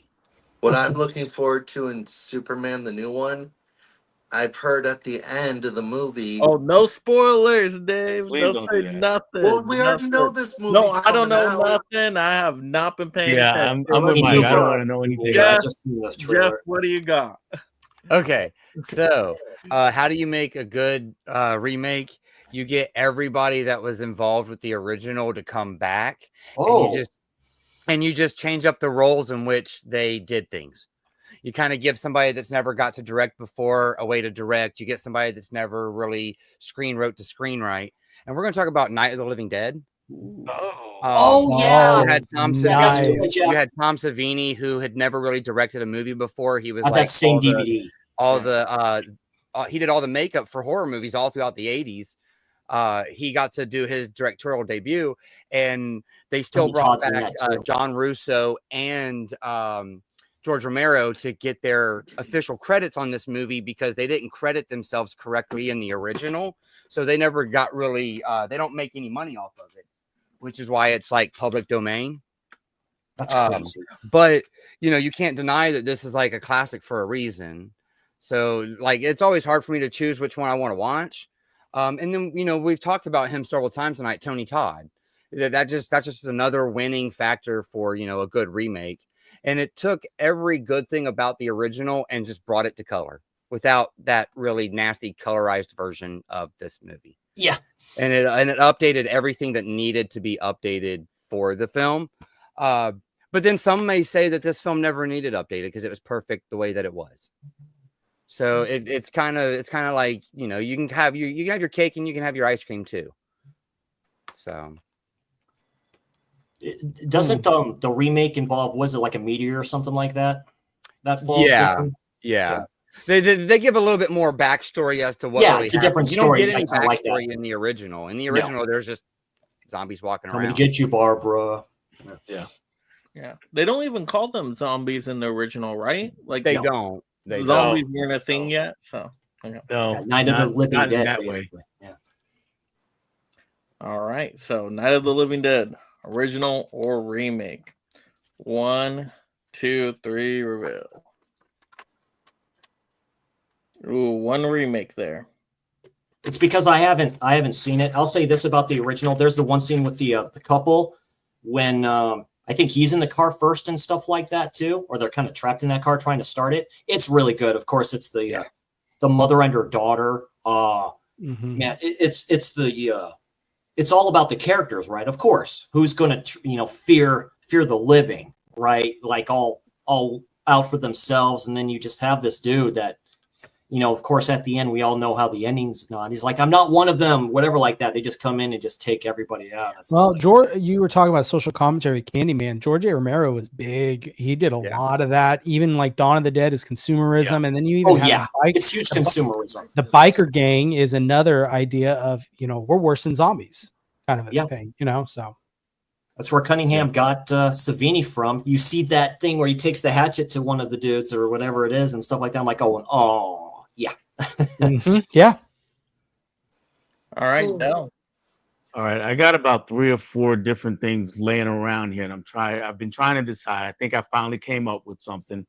We're gonna go back into the Universal Monsters. Gonna go back into that deal. So I'm pulling from this set right here. But since none of them have individual things on the inside, it's just that one big stack. I'm gonna talk about this movie, The Invisible Man. And again, another one of those classics from Universal. We get him holed up in a hotel, trying to figure out what's going on with him and how he's going to reverse this. And it's just an all-timer as far as Universal. It's what helped make Universal what it was. It's one of those. And then the remake came. I think it was 2020, and The Invisible Man, a complete overhaul of the story, to be honest with you, where we're now watching a woman, Elizabeth Moss, who's fantastic in this movie, and she has escaped an abusive husband, and he thinks he's dead, and she's now haunted by an invisible something. Oh, that scene in the restaurant with her friend is crazy good. That scene in the restaurant is phenomenal. Yeah. So yeah, Elizabeth Moss is great. So this is a much more modern take on it. It's an excellent update, and it has modern sensibilities. And this one is just classic Universal Monster stuff right here. What is it? It reminds me of Sleeping with the Enemy a little bit. Specifically when she escapes. There's a scene where she escapes that house because this dude's he's like a billionaire. Think of like an Elon Musk if he was able to do this, Mm-hmm. And it's crazy. She escapes this place, and Moss is a great actress. She looks terrified. She is terrified. Yes. And it's very good. Like I say, the scene, they think she's crazy. Man, yeah, it's a great one. I'm actually watching her in Handmaid's Tale right now. I just started season 3. It is a really good show. It deals with, it's not like today's world political, but it's something like that, but different. It's really messed up though. It is completely messed up, like, but she's really good in the show. Yeah, my wife watches that show. It's Yeah, I those haven't seen it Invisible yet. Man I've heard movies. good things, but I haven't seen it yet. yeah. That was a good choice right there, Del. I'm torn between those two choices. That's my favorite classic Universal monster movie, but that remake is so good. Oh, That was released right before the pandemic, so that was the last film really to be Yep. in the theaters Yeah. before the pandemic started. Yeah. all right. So Invisible Man, remake or original? Let's go. 1, 2, 3, reveal. Ooh, 2 originals I'm seeing. 2 originals, yeah, looks like. Yep. Honestly, I like the remake better, but I Yeah. figured. Thanks for repping. Yeah, thanks for repping that film. Yeah, there's a good ending scene with that too. She's really good, like I say. Yes. So. I will definitely have to check out that film. Oh Yeah, yeah, much absolutely. better than the original Mummy. All right. Dave. All right, I've been trying to decide for the last 5 minutes which one I should do, but I think I'm gonna go with this one. Hopefully, some people have seen the original. Manchurian Candidate. Oh, that's a good one. Yeah, yeah. Dude. I've never seen the original, but I really like the remake. Yeah, Liv Schreiber. Yeah, is in there too. Yeah. Yeah, got- the original is good too. You got Denzel Washington. You got Meryl Streep. I'm not sure who this other person is over here, but it's a really good movie. It's like I forget what it's about. I think it's like a political thing or something. Mm-hmm. But it's really good. I enjoyed it, and Denzel as president. I've been trying to watch every single movie with Denzel Washington and collect all his movies because he's Nice. one of my top 5 actors. Me too. I love him a lot. He's great. Denzel was great. Yeah, Training Day is an all-timer for me. That's easily top 5 film. My favorite with him is Man on Fire. Ooh, that's a Ooh, good one. that's a Yeah, good one. Tony Excellent Scott. choice. Really Excellent Scott. choice. I am Malcolm X is my top one. Malcolm That's X my is a good one, second too. choice. Spike That's Lee. my I'm second a John choice. Q guy. Oh, no John. one ever, Q, no one ever good. talks about the Book of Eli.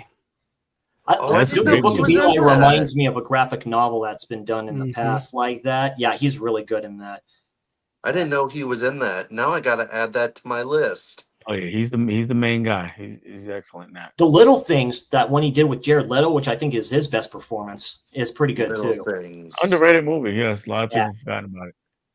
Trying to think. I don't think I've seen that one either. That was one of the newer ones. That was an HBO like Oh, Max that one. Yes, exclusive. I have that one of one. those. Did that get a physical? That did get. Yes, a it Yes, it did. Yeah, I did. have it. Yeah. Okay. I have it too. All right. The All right, Manchurian so- Candidate. So Original or remake? yeah. All right, Dave, you got an answer? Yep, I already got my answer. All right. 1, 2, 3, reveal.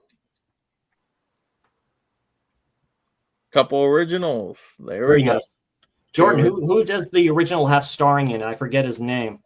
It's a classic film. I have never seen the original. I have Angela Lansbury So- is the one pulling the strings. I can't remember who the guy is in the movie. That's though. crazy. Yeah, because she did some great films back in the day too. I mean, she's Yes. really pretty. All right, Jordan. Well, I'm I'm kind of pulling at the bottom of the barrel now. Trying to figure out what I want to do. But for this one, I think I know which one you guys are going to pick for your favorite. We'll start with the original and we'll go over to the remake. But we've got the Amityville Horror. Yeah. Oh, Yep. Good stuff. that's a nice release. Yeah. This is the 88 Films one. I don't have the Vinegar Syndrome one. Yeah, I got that one. That's a Right nice there. one. 88 does great stuff. Yeah. Oh they do. yeah, I've been all over 88 lately. They have amazing stuff they're doing. But anyways, it's a Sorry, it's a possession movie about this family, George and Kathy Lutz. They move into this house. He marries into the family, so it's a blended family in a way, and they find this house at a really good price. They buy it. Well, there's a reason why this house is so cheap. Yeah. And while they're in there, things start to happen. You do find out about the family that used to live there. There was a killing that had taken place, and whatever spirit or entity that was in there starts to possess James Brolin's character, which is Josh Brolin's dad. James Brolin's character's George Lutz starts to possess him, and he starts to lose his mind. He just completely. Yeah, there's a scene where they're looking for money for like a wedding or something like that. Yeah. He just loses it because he loses it. Yep. Yeah, they're looking everywhere in the living room. A basement that's like red with bricks and stuff like that. You almost have a Conjuring woman in there before that, where she has telekinesis abilities or something like that. It's a trip. Yeah. It's got one of the iconic scenes, the flies with the priest that he comes in. Yeah. Says, "Get out." Yeah. Crazy. He's blessing the house. Yeah. Yep. Like, I mean, come on. God's sake, get out. Yeah. So there's that one. I love this film. It's a classic for a reason.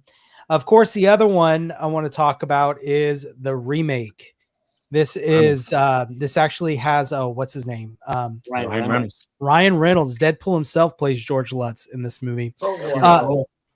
But he actually, surprisingly, for him being a very comedic, heavy actor, does a really good job as a more serious role and slowly becomes sinister. This is a great film, and I believe it's been a while since I've seen this one, but I believe they add to the lore a little bit where he goes under the house and there's like a crypt that he finds. So they add to it. But guys, this is a great film as well. It's a hard choice for me because I really do love both. You got the classic, but this one, you have to give it to Ryan Reynolds and Melissa George. They both did a phenomenal job as George and Kathy Lutz. You froze a little bit. I'm sorry. This is before Ryan Reynolds played Deadpool in every movie, because that's what he plays now in every movie. Pretty much. Yep. This is when he was trying to actually make money, so he needed to actually try his acting career. Now he just be funny. Yeah, just be funny. Yeah, both those films, are quite good. I haven't seen the remake in a while. I remember just watching the original for the first time a couple of years ago. That was the first of Vinegar Syndrome's future releases. That's MGM. If you haven't seen Amityville 2: The Possession, I highly recommend you watch that. I've never seen any of the sequels of this. Like, that's a prequel to the original film. It goes around the family where actual stuff they think did happen. It's very disturbing. Well, then they go on to the curse stuff where it's like different. Yeah, I have all items. Items from the house gets like sold off and spread out. Yeah, very good. Wow. All right. Like I say, a lot of that's been debunked of what happened there. A family annihilator. That's what happened. The dude kills his whole whole family. So. All right, the Amityville Horror, original or remake. 1, 2, 3, reveal. Ooh, a couple remakes. Yes. Very good. Oh. I needed a point at least. So. Oh yeah, you sold me on that movie because Ryan Reynolds is in it. Oh yeah, he does a phenomenal job. His really character is really good. I'm gonna have to rent some of these movies on iTunes because I have some iTunes money I can use. Nice. All right, Chris, you're up. All right, here we go. I'm wondering, so I'm going to try to rep the remake of this film, but this film's an all-timer. Give me a second. But this is from a box set, so 1976, a Richard Donner film, The Omen. Yeah, you have been warned.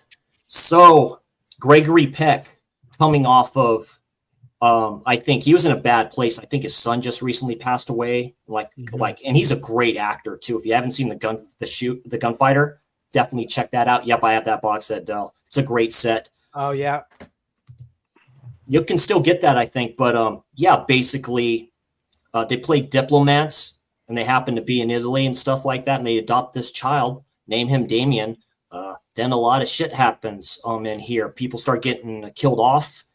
There's a good ending scene with him in the church, getting ready to do what you don't think's going to happen. A lot of crazy stuff don't happen. Of course, there's the ending of the film where Donner's just begging the child, don't smile, don't smile, don't smile. And he smiles. It's an iconic scene for there. It sets it up. This is an old-timer. But I'm talking about, I want to rep this film, the remake, with Liv Schreiber in here. This is very good. Directed by John Moreau. So this has, Julia Stiles, Liv Schreiber, Mia Farrow is in here. It just follows the same thing. Like, say, the birthday party, the maid comes out. That's a great scene, almost shot for shot, but a bit better to me. I really like this film a lot. This is a very good remake. I don't think a lot of people talk about this film. I think it's really good. And I did it for you, Damien. Like that and stuff like that too. And this is a good release. I wish Scream Factory would do more stuff like this. I'd like to see 4K of the Omen. I'd like to see 4K of the remake. I think that'd be maybe Arrow. I mean, if you're listening, somebody. But this has a good special features on it too.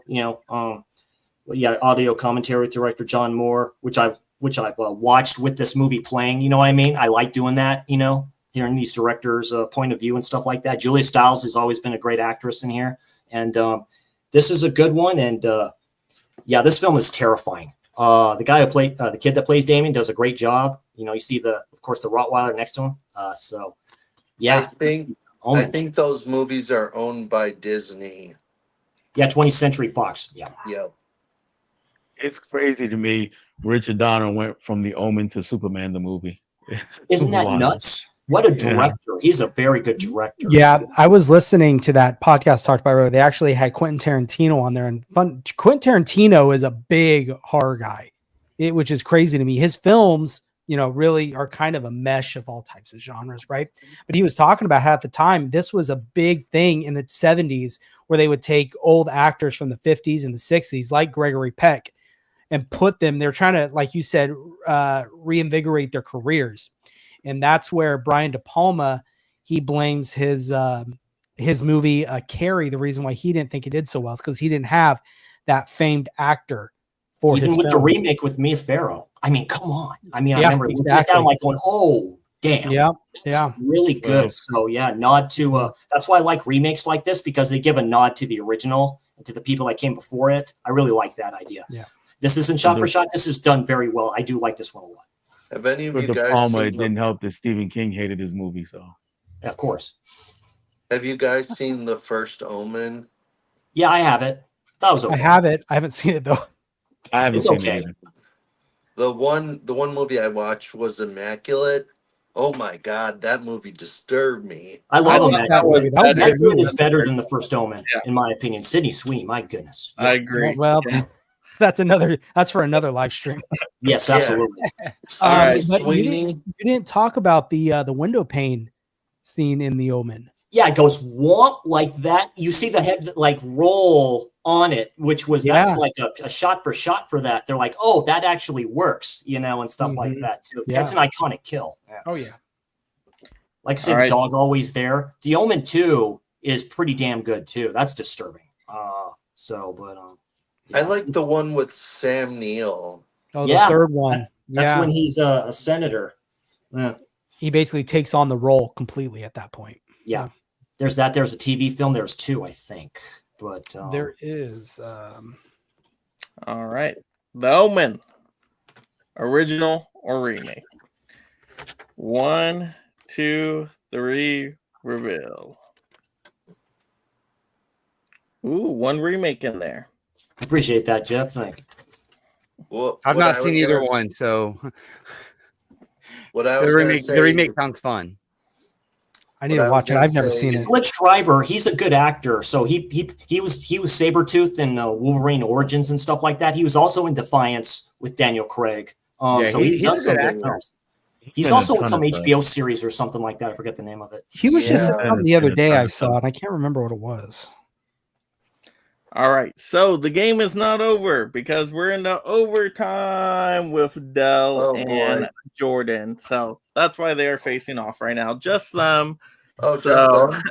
Yeah, how overtime works. Of course, you guys are going to do a round of overtime. We'll see who gets more points. If it's tied again, we go to overtime 2. We'll see who gets the most points. If tied at that point, we look at who got the most split the rooms, and then that person wins. So, we're ready. Overtime. Let's go. So, we always give the newer player the first chance to decide whether they want to go first or defer. So, Jordan, you want to go first or second there? Dell, I'll give you the honors of going first. There you go. I was afraid of that. I got to see where you go with this. I'm gonna go. Let's do a musical. Some musicals. Oh, okay. So, the original, the songs are all iconic. The story, straight from Shakespeare, Romeo and Juliet, just transferred into what was then a modern time, a modern take, and that is West Side Story. Oh, and there we go, West Side Story. Yeah, Natalie Wood. Yeah, this is just, every time I just see this cover, I automatically just. But anyway, moving on from that, years later, Steven Spielberg decided, you know what, I'm gonna remake this. And he gave us another phenomenal movie. Both of these movies got lots and lots of Oscar love. Some newer songs, not as iconic yet because they're not as old, but still great. The story works out better. It's a little bit more modern. Here, just everything about it is just classic cinema, classic musical. So, West Side Story. All right. Wow.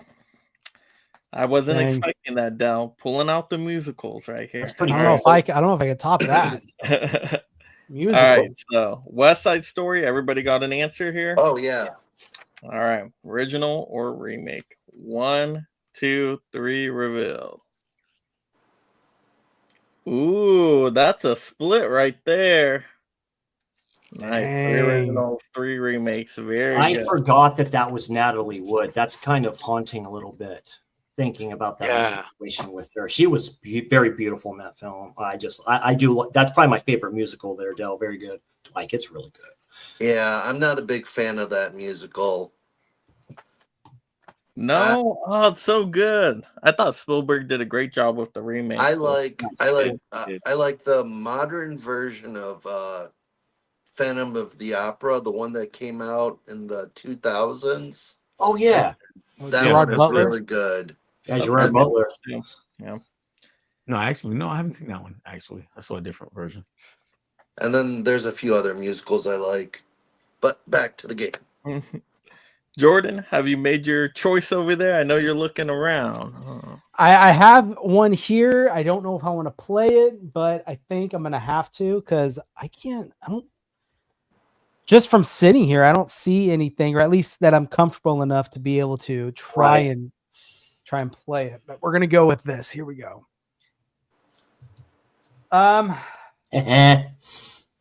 Did you already see it?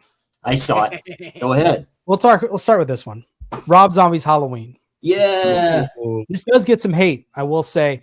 The main reason a lot of people aren't that big of a fan of it is because it gives Michael Myers kind of a humanistic quality to him. It shows his time in the hospital with Dr. Loomis. Malcolm McDowell. Yeah. Dr. Loomis just kind of treating him, figuring him out. You get to see his mother come back to try and bring him back to kind of reality in a way. It doesn't work. You have Danny Trejo who's in the movie, or is he in the second one? Is he in the first one? No, he's in the first one. Yeah, he's in the first one. Yeah, dashes his head in with a old school TV monitor. Right.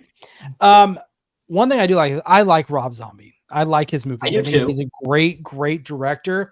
The first one, I do like. I'm not the biggest fan of the whole backstory of Michael Myers. I like the idea of him being the Shape, which is, you know, he's just the Shape or the boogeyman. You know, he doesn't have a humanistic quality to him. With this one, they give him that. I had that by original release. That's a good release. That and has I think two on it. Yeah, what's great about this release is it has the theatrical and the unrated cut, which, you know, the theatrical is basically almost impossible to find nowadays, other than a cut like this. But it's still a really good film, shot really well. The actor who plays Michael, I can't remember. I know he was like a WWE I forget Tyler Maine. He's a behemoth. He's huge. I really like the mask, what they did in this remake. It just looked more sinister to me, more sharp edges to the angles of the Myers mask. It's definitely more brutal. It's got that kind of backwoods white trash way about it that Rob Zombie is very famous for doing. Whether you like it or hate it, that's just kind of, and he's talked about that's how he grew up in the area that he's from. That's what he heard, and so that's why it makes its way into all of his films. It's a very grindhouse film. It's a grindhouse film. Yes, it's a grindhouse take on Halloween. He's a huge Hammer fan too. If you listen to White Zombie songs and stuff like that, he has a lot of quotes from Hammer. Nice. I'll have to listen to that. I haven't listened to much of his music. I know some of them, but anyways, still a great release. I do enjoy this release. And I do enjoy Tyler Maine's performance as Michael Myers in the first one. The second one, it's okay. But the first one is really what we're talking about. It's a great one. But there's an ending scene with the actress that plays Lori, where she's on top of him with the gun and she pulls that trigger, but it keeps on you hear a click, click, click, and then there's that end, which is like, dude, perfect. Yeah. But this one, you have 1978 John Carpenter's classic Halloween. John Carpenter. You've got Erwin Yablans. Yep. You have Deborah Hill, which was John Carpenter's girlfriend at the time. Yes. They all came together. Yablans had this idea that he wanted to make a movie that was one night of a holiday, and that is Halloween. They kind of got the idea. Black Christmas was big, so there wasn't a lot of holiday themed slasher movies except Black Christmas. Yeah. And if I remember correctly, Black Christmas doesn't take place just on Christmas. No, it does not. This was the first of its kind to take place directly on Halloween itself. And he wanted it to be a simple, a man is basically going after a babysitter. And it was a simple idea, but what's really great about this one, and this is before the crazy idea of them making Laurie Strode and Michael Myers brother and sister, is the idea of what makes this scarier is the only reason he's going after Laurie Strode is because Laurie Strode went to the house because her father is a realtor. Just dropped this off over at this house. Michael Myers happened to be in the house and saw him and decided that's who I'm going to go after. Donald Pleasant says he went home. Yeah, he came home. Exactly. And that's the only reason why he goes after Laurie Strode. Well, you find out in the sequels, they put the connection there. And the reason they did that is because at the time that was big. Luke, I am your father. They wanted to make that connection. Right. It was all around the same time. So anyways, all that to say, a fantastic film. This one is another one of those films. It's not gory at all. There's really not a lot of blood. Oh. It's just very the camera, the way they shoot the camera angles, all that stuff makes it very, very creepy. However, this one still stands up as well. If you want that blood factor, there's this one right here. And I think it has one of the craziest kills. Young Michael hits his sister's boyfriend with a baseball bat. Yeah, William Forsythe. Yeah. And then he has the seizure. And it's that kind of realism that is just crazy that I think Rob Zombie did an excellent job. He tracks a kid down and basically beats him to death or something like that. With a stick. With a stick. With a stick. The little kid from Spy Kids. Yeah. So anyways, those are the two I want to put up against Halloween and Halloween Rob Zombie. I had those available. I was afraid to do it. All right, everybody getting an answer. Yep. Halloween, original or remake? 1, 2, 3, reveal. All OG right there.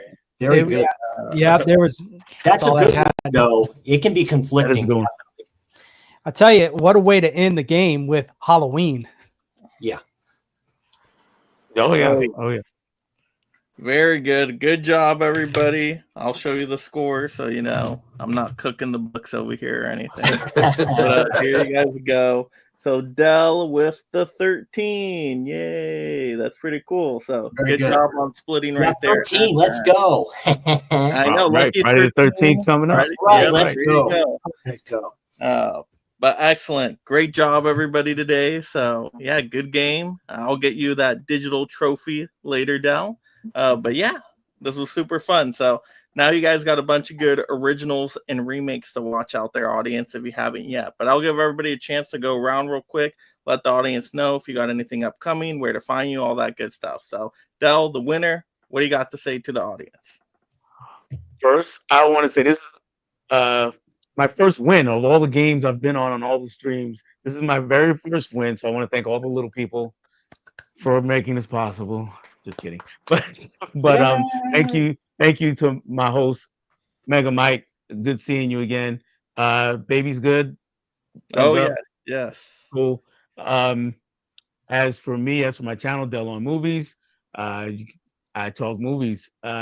Monday, I have another episode of Movie Swap coming up, and my guest will be Sweet and Spooky, and we're going to talk horror. Actually, we're going to talk Repulsion. She had me watch that for the very first time. I love Repulsion. Nice. Yeah, I love Roman Polanski. And and I had her watch Angel Heart. So good one, Mickey Rourke. We're gonna have some good conversation on Monday night. Come check us out there. The following week, I am hosting a game of my own. It is called Quotables, and it's just going to be all about movie quotes. So you can come check us out the following week. I'll get the date out there. In the meantime, I'll have a video where I have a double review coming up. I got to finish editing it because over the last weekend, I went and I saw both Mission Impossible, The Final Reckoning, and I went and saw Final Destination Bloodline. So I'm doing a double review for both of those. And then I'll have some other videos coming out over the next week or two. All right, Jeff. You can find me John Doe Juggalo on all socials. I've just been doing a lot of like Nintendo stuff lately. I kind of got on that bandwagon. It was a lot of money, so I got excited about spending a lot of that money. And that's pretty much all I've had going on. But I got a lot of movies that I had pre-ordered this month that are coming out, so it's back onto that movie train if that's what you like watching. But I just kind of mix it up. You can come to my YouTube channel and we're just hanging out talking just nerd stuff basically. So thanks for having me on, Mike. I always have a lot of fun playing these. Dave. All right. In a few weeks I have my video that I will be recording, and then I'll go back and edit of all my pickups for May and June. And then I'm probably going to do a short little review of Mission Impossible Final Reckoning.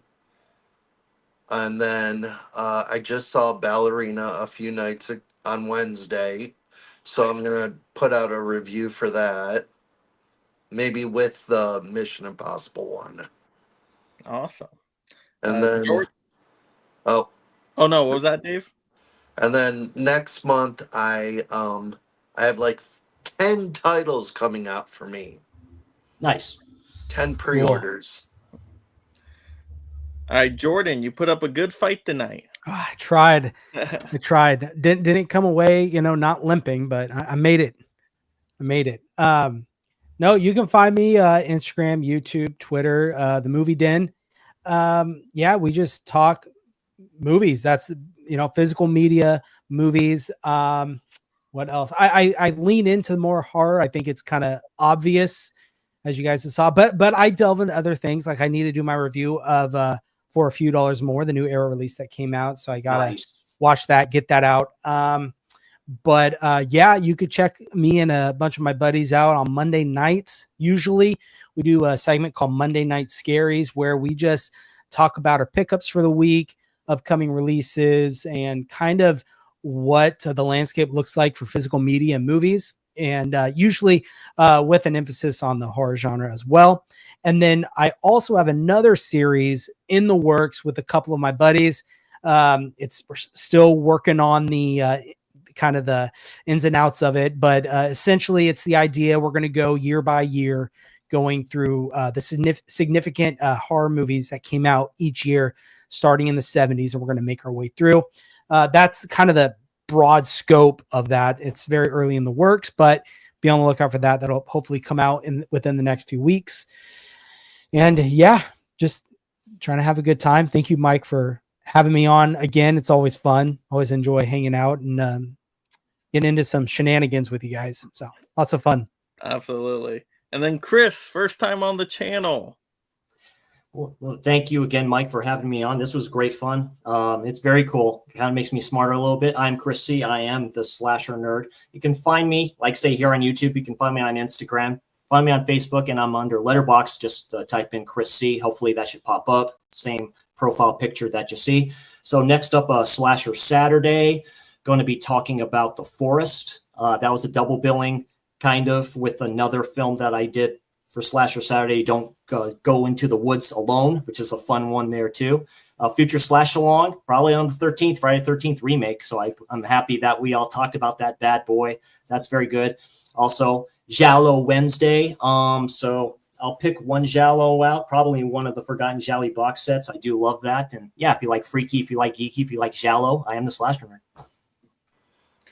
And thank you so much, panel members, for joining here today. Dave, you had something real quick? What was it? Yeah, I just wanted to say, if you guys get a chance, check out my unboxing video of Kingdom of Heaven on Instagram. Hell yeah. Oh, yeah. You got that? Oh, Yes. I love Kingdom of Heaven. That's a good film. Yeah. Somebody sent me a link, and I got it for $85.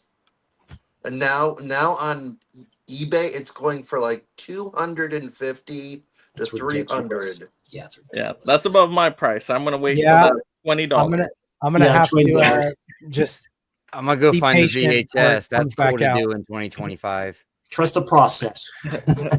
Oh yeah, I've been getting back into the. Oh, sorry. Oh no, you're good, Jordan. What do you got? No, nothing. I was just gonna kind of riff off Jeff's talking about VHSs, but it's good. But I just wanted to say, I love VHS. I just wanted to say, guys, check that out. I really did a lot for that. Showed it off. Dude. Absolutely. Yes, audience, go visit these channels. Don't just hit subscribe, though. Watch the content. Click on a video. Watch it all the way through. Have fun. They all have great perspectives on movies.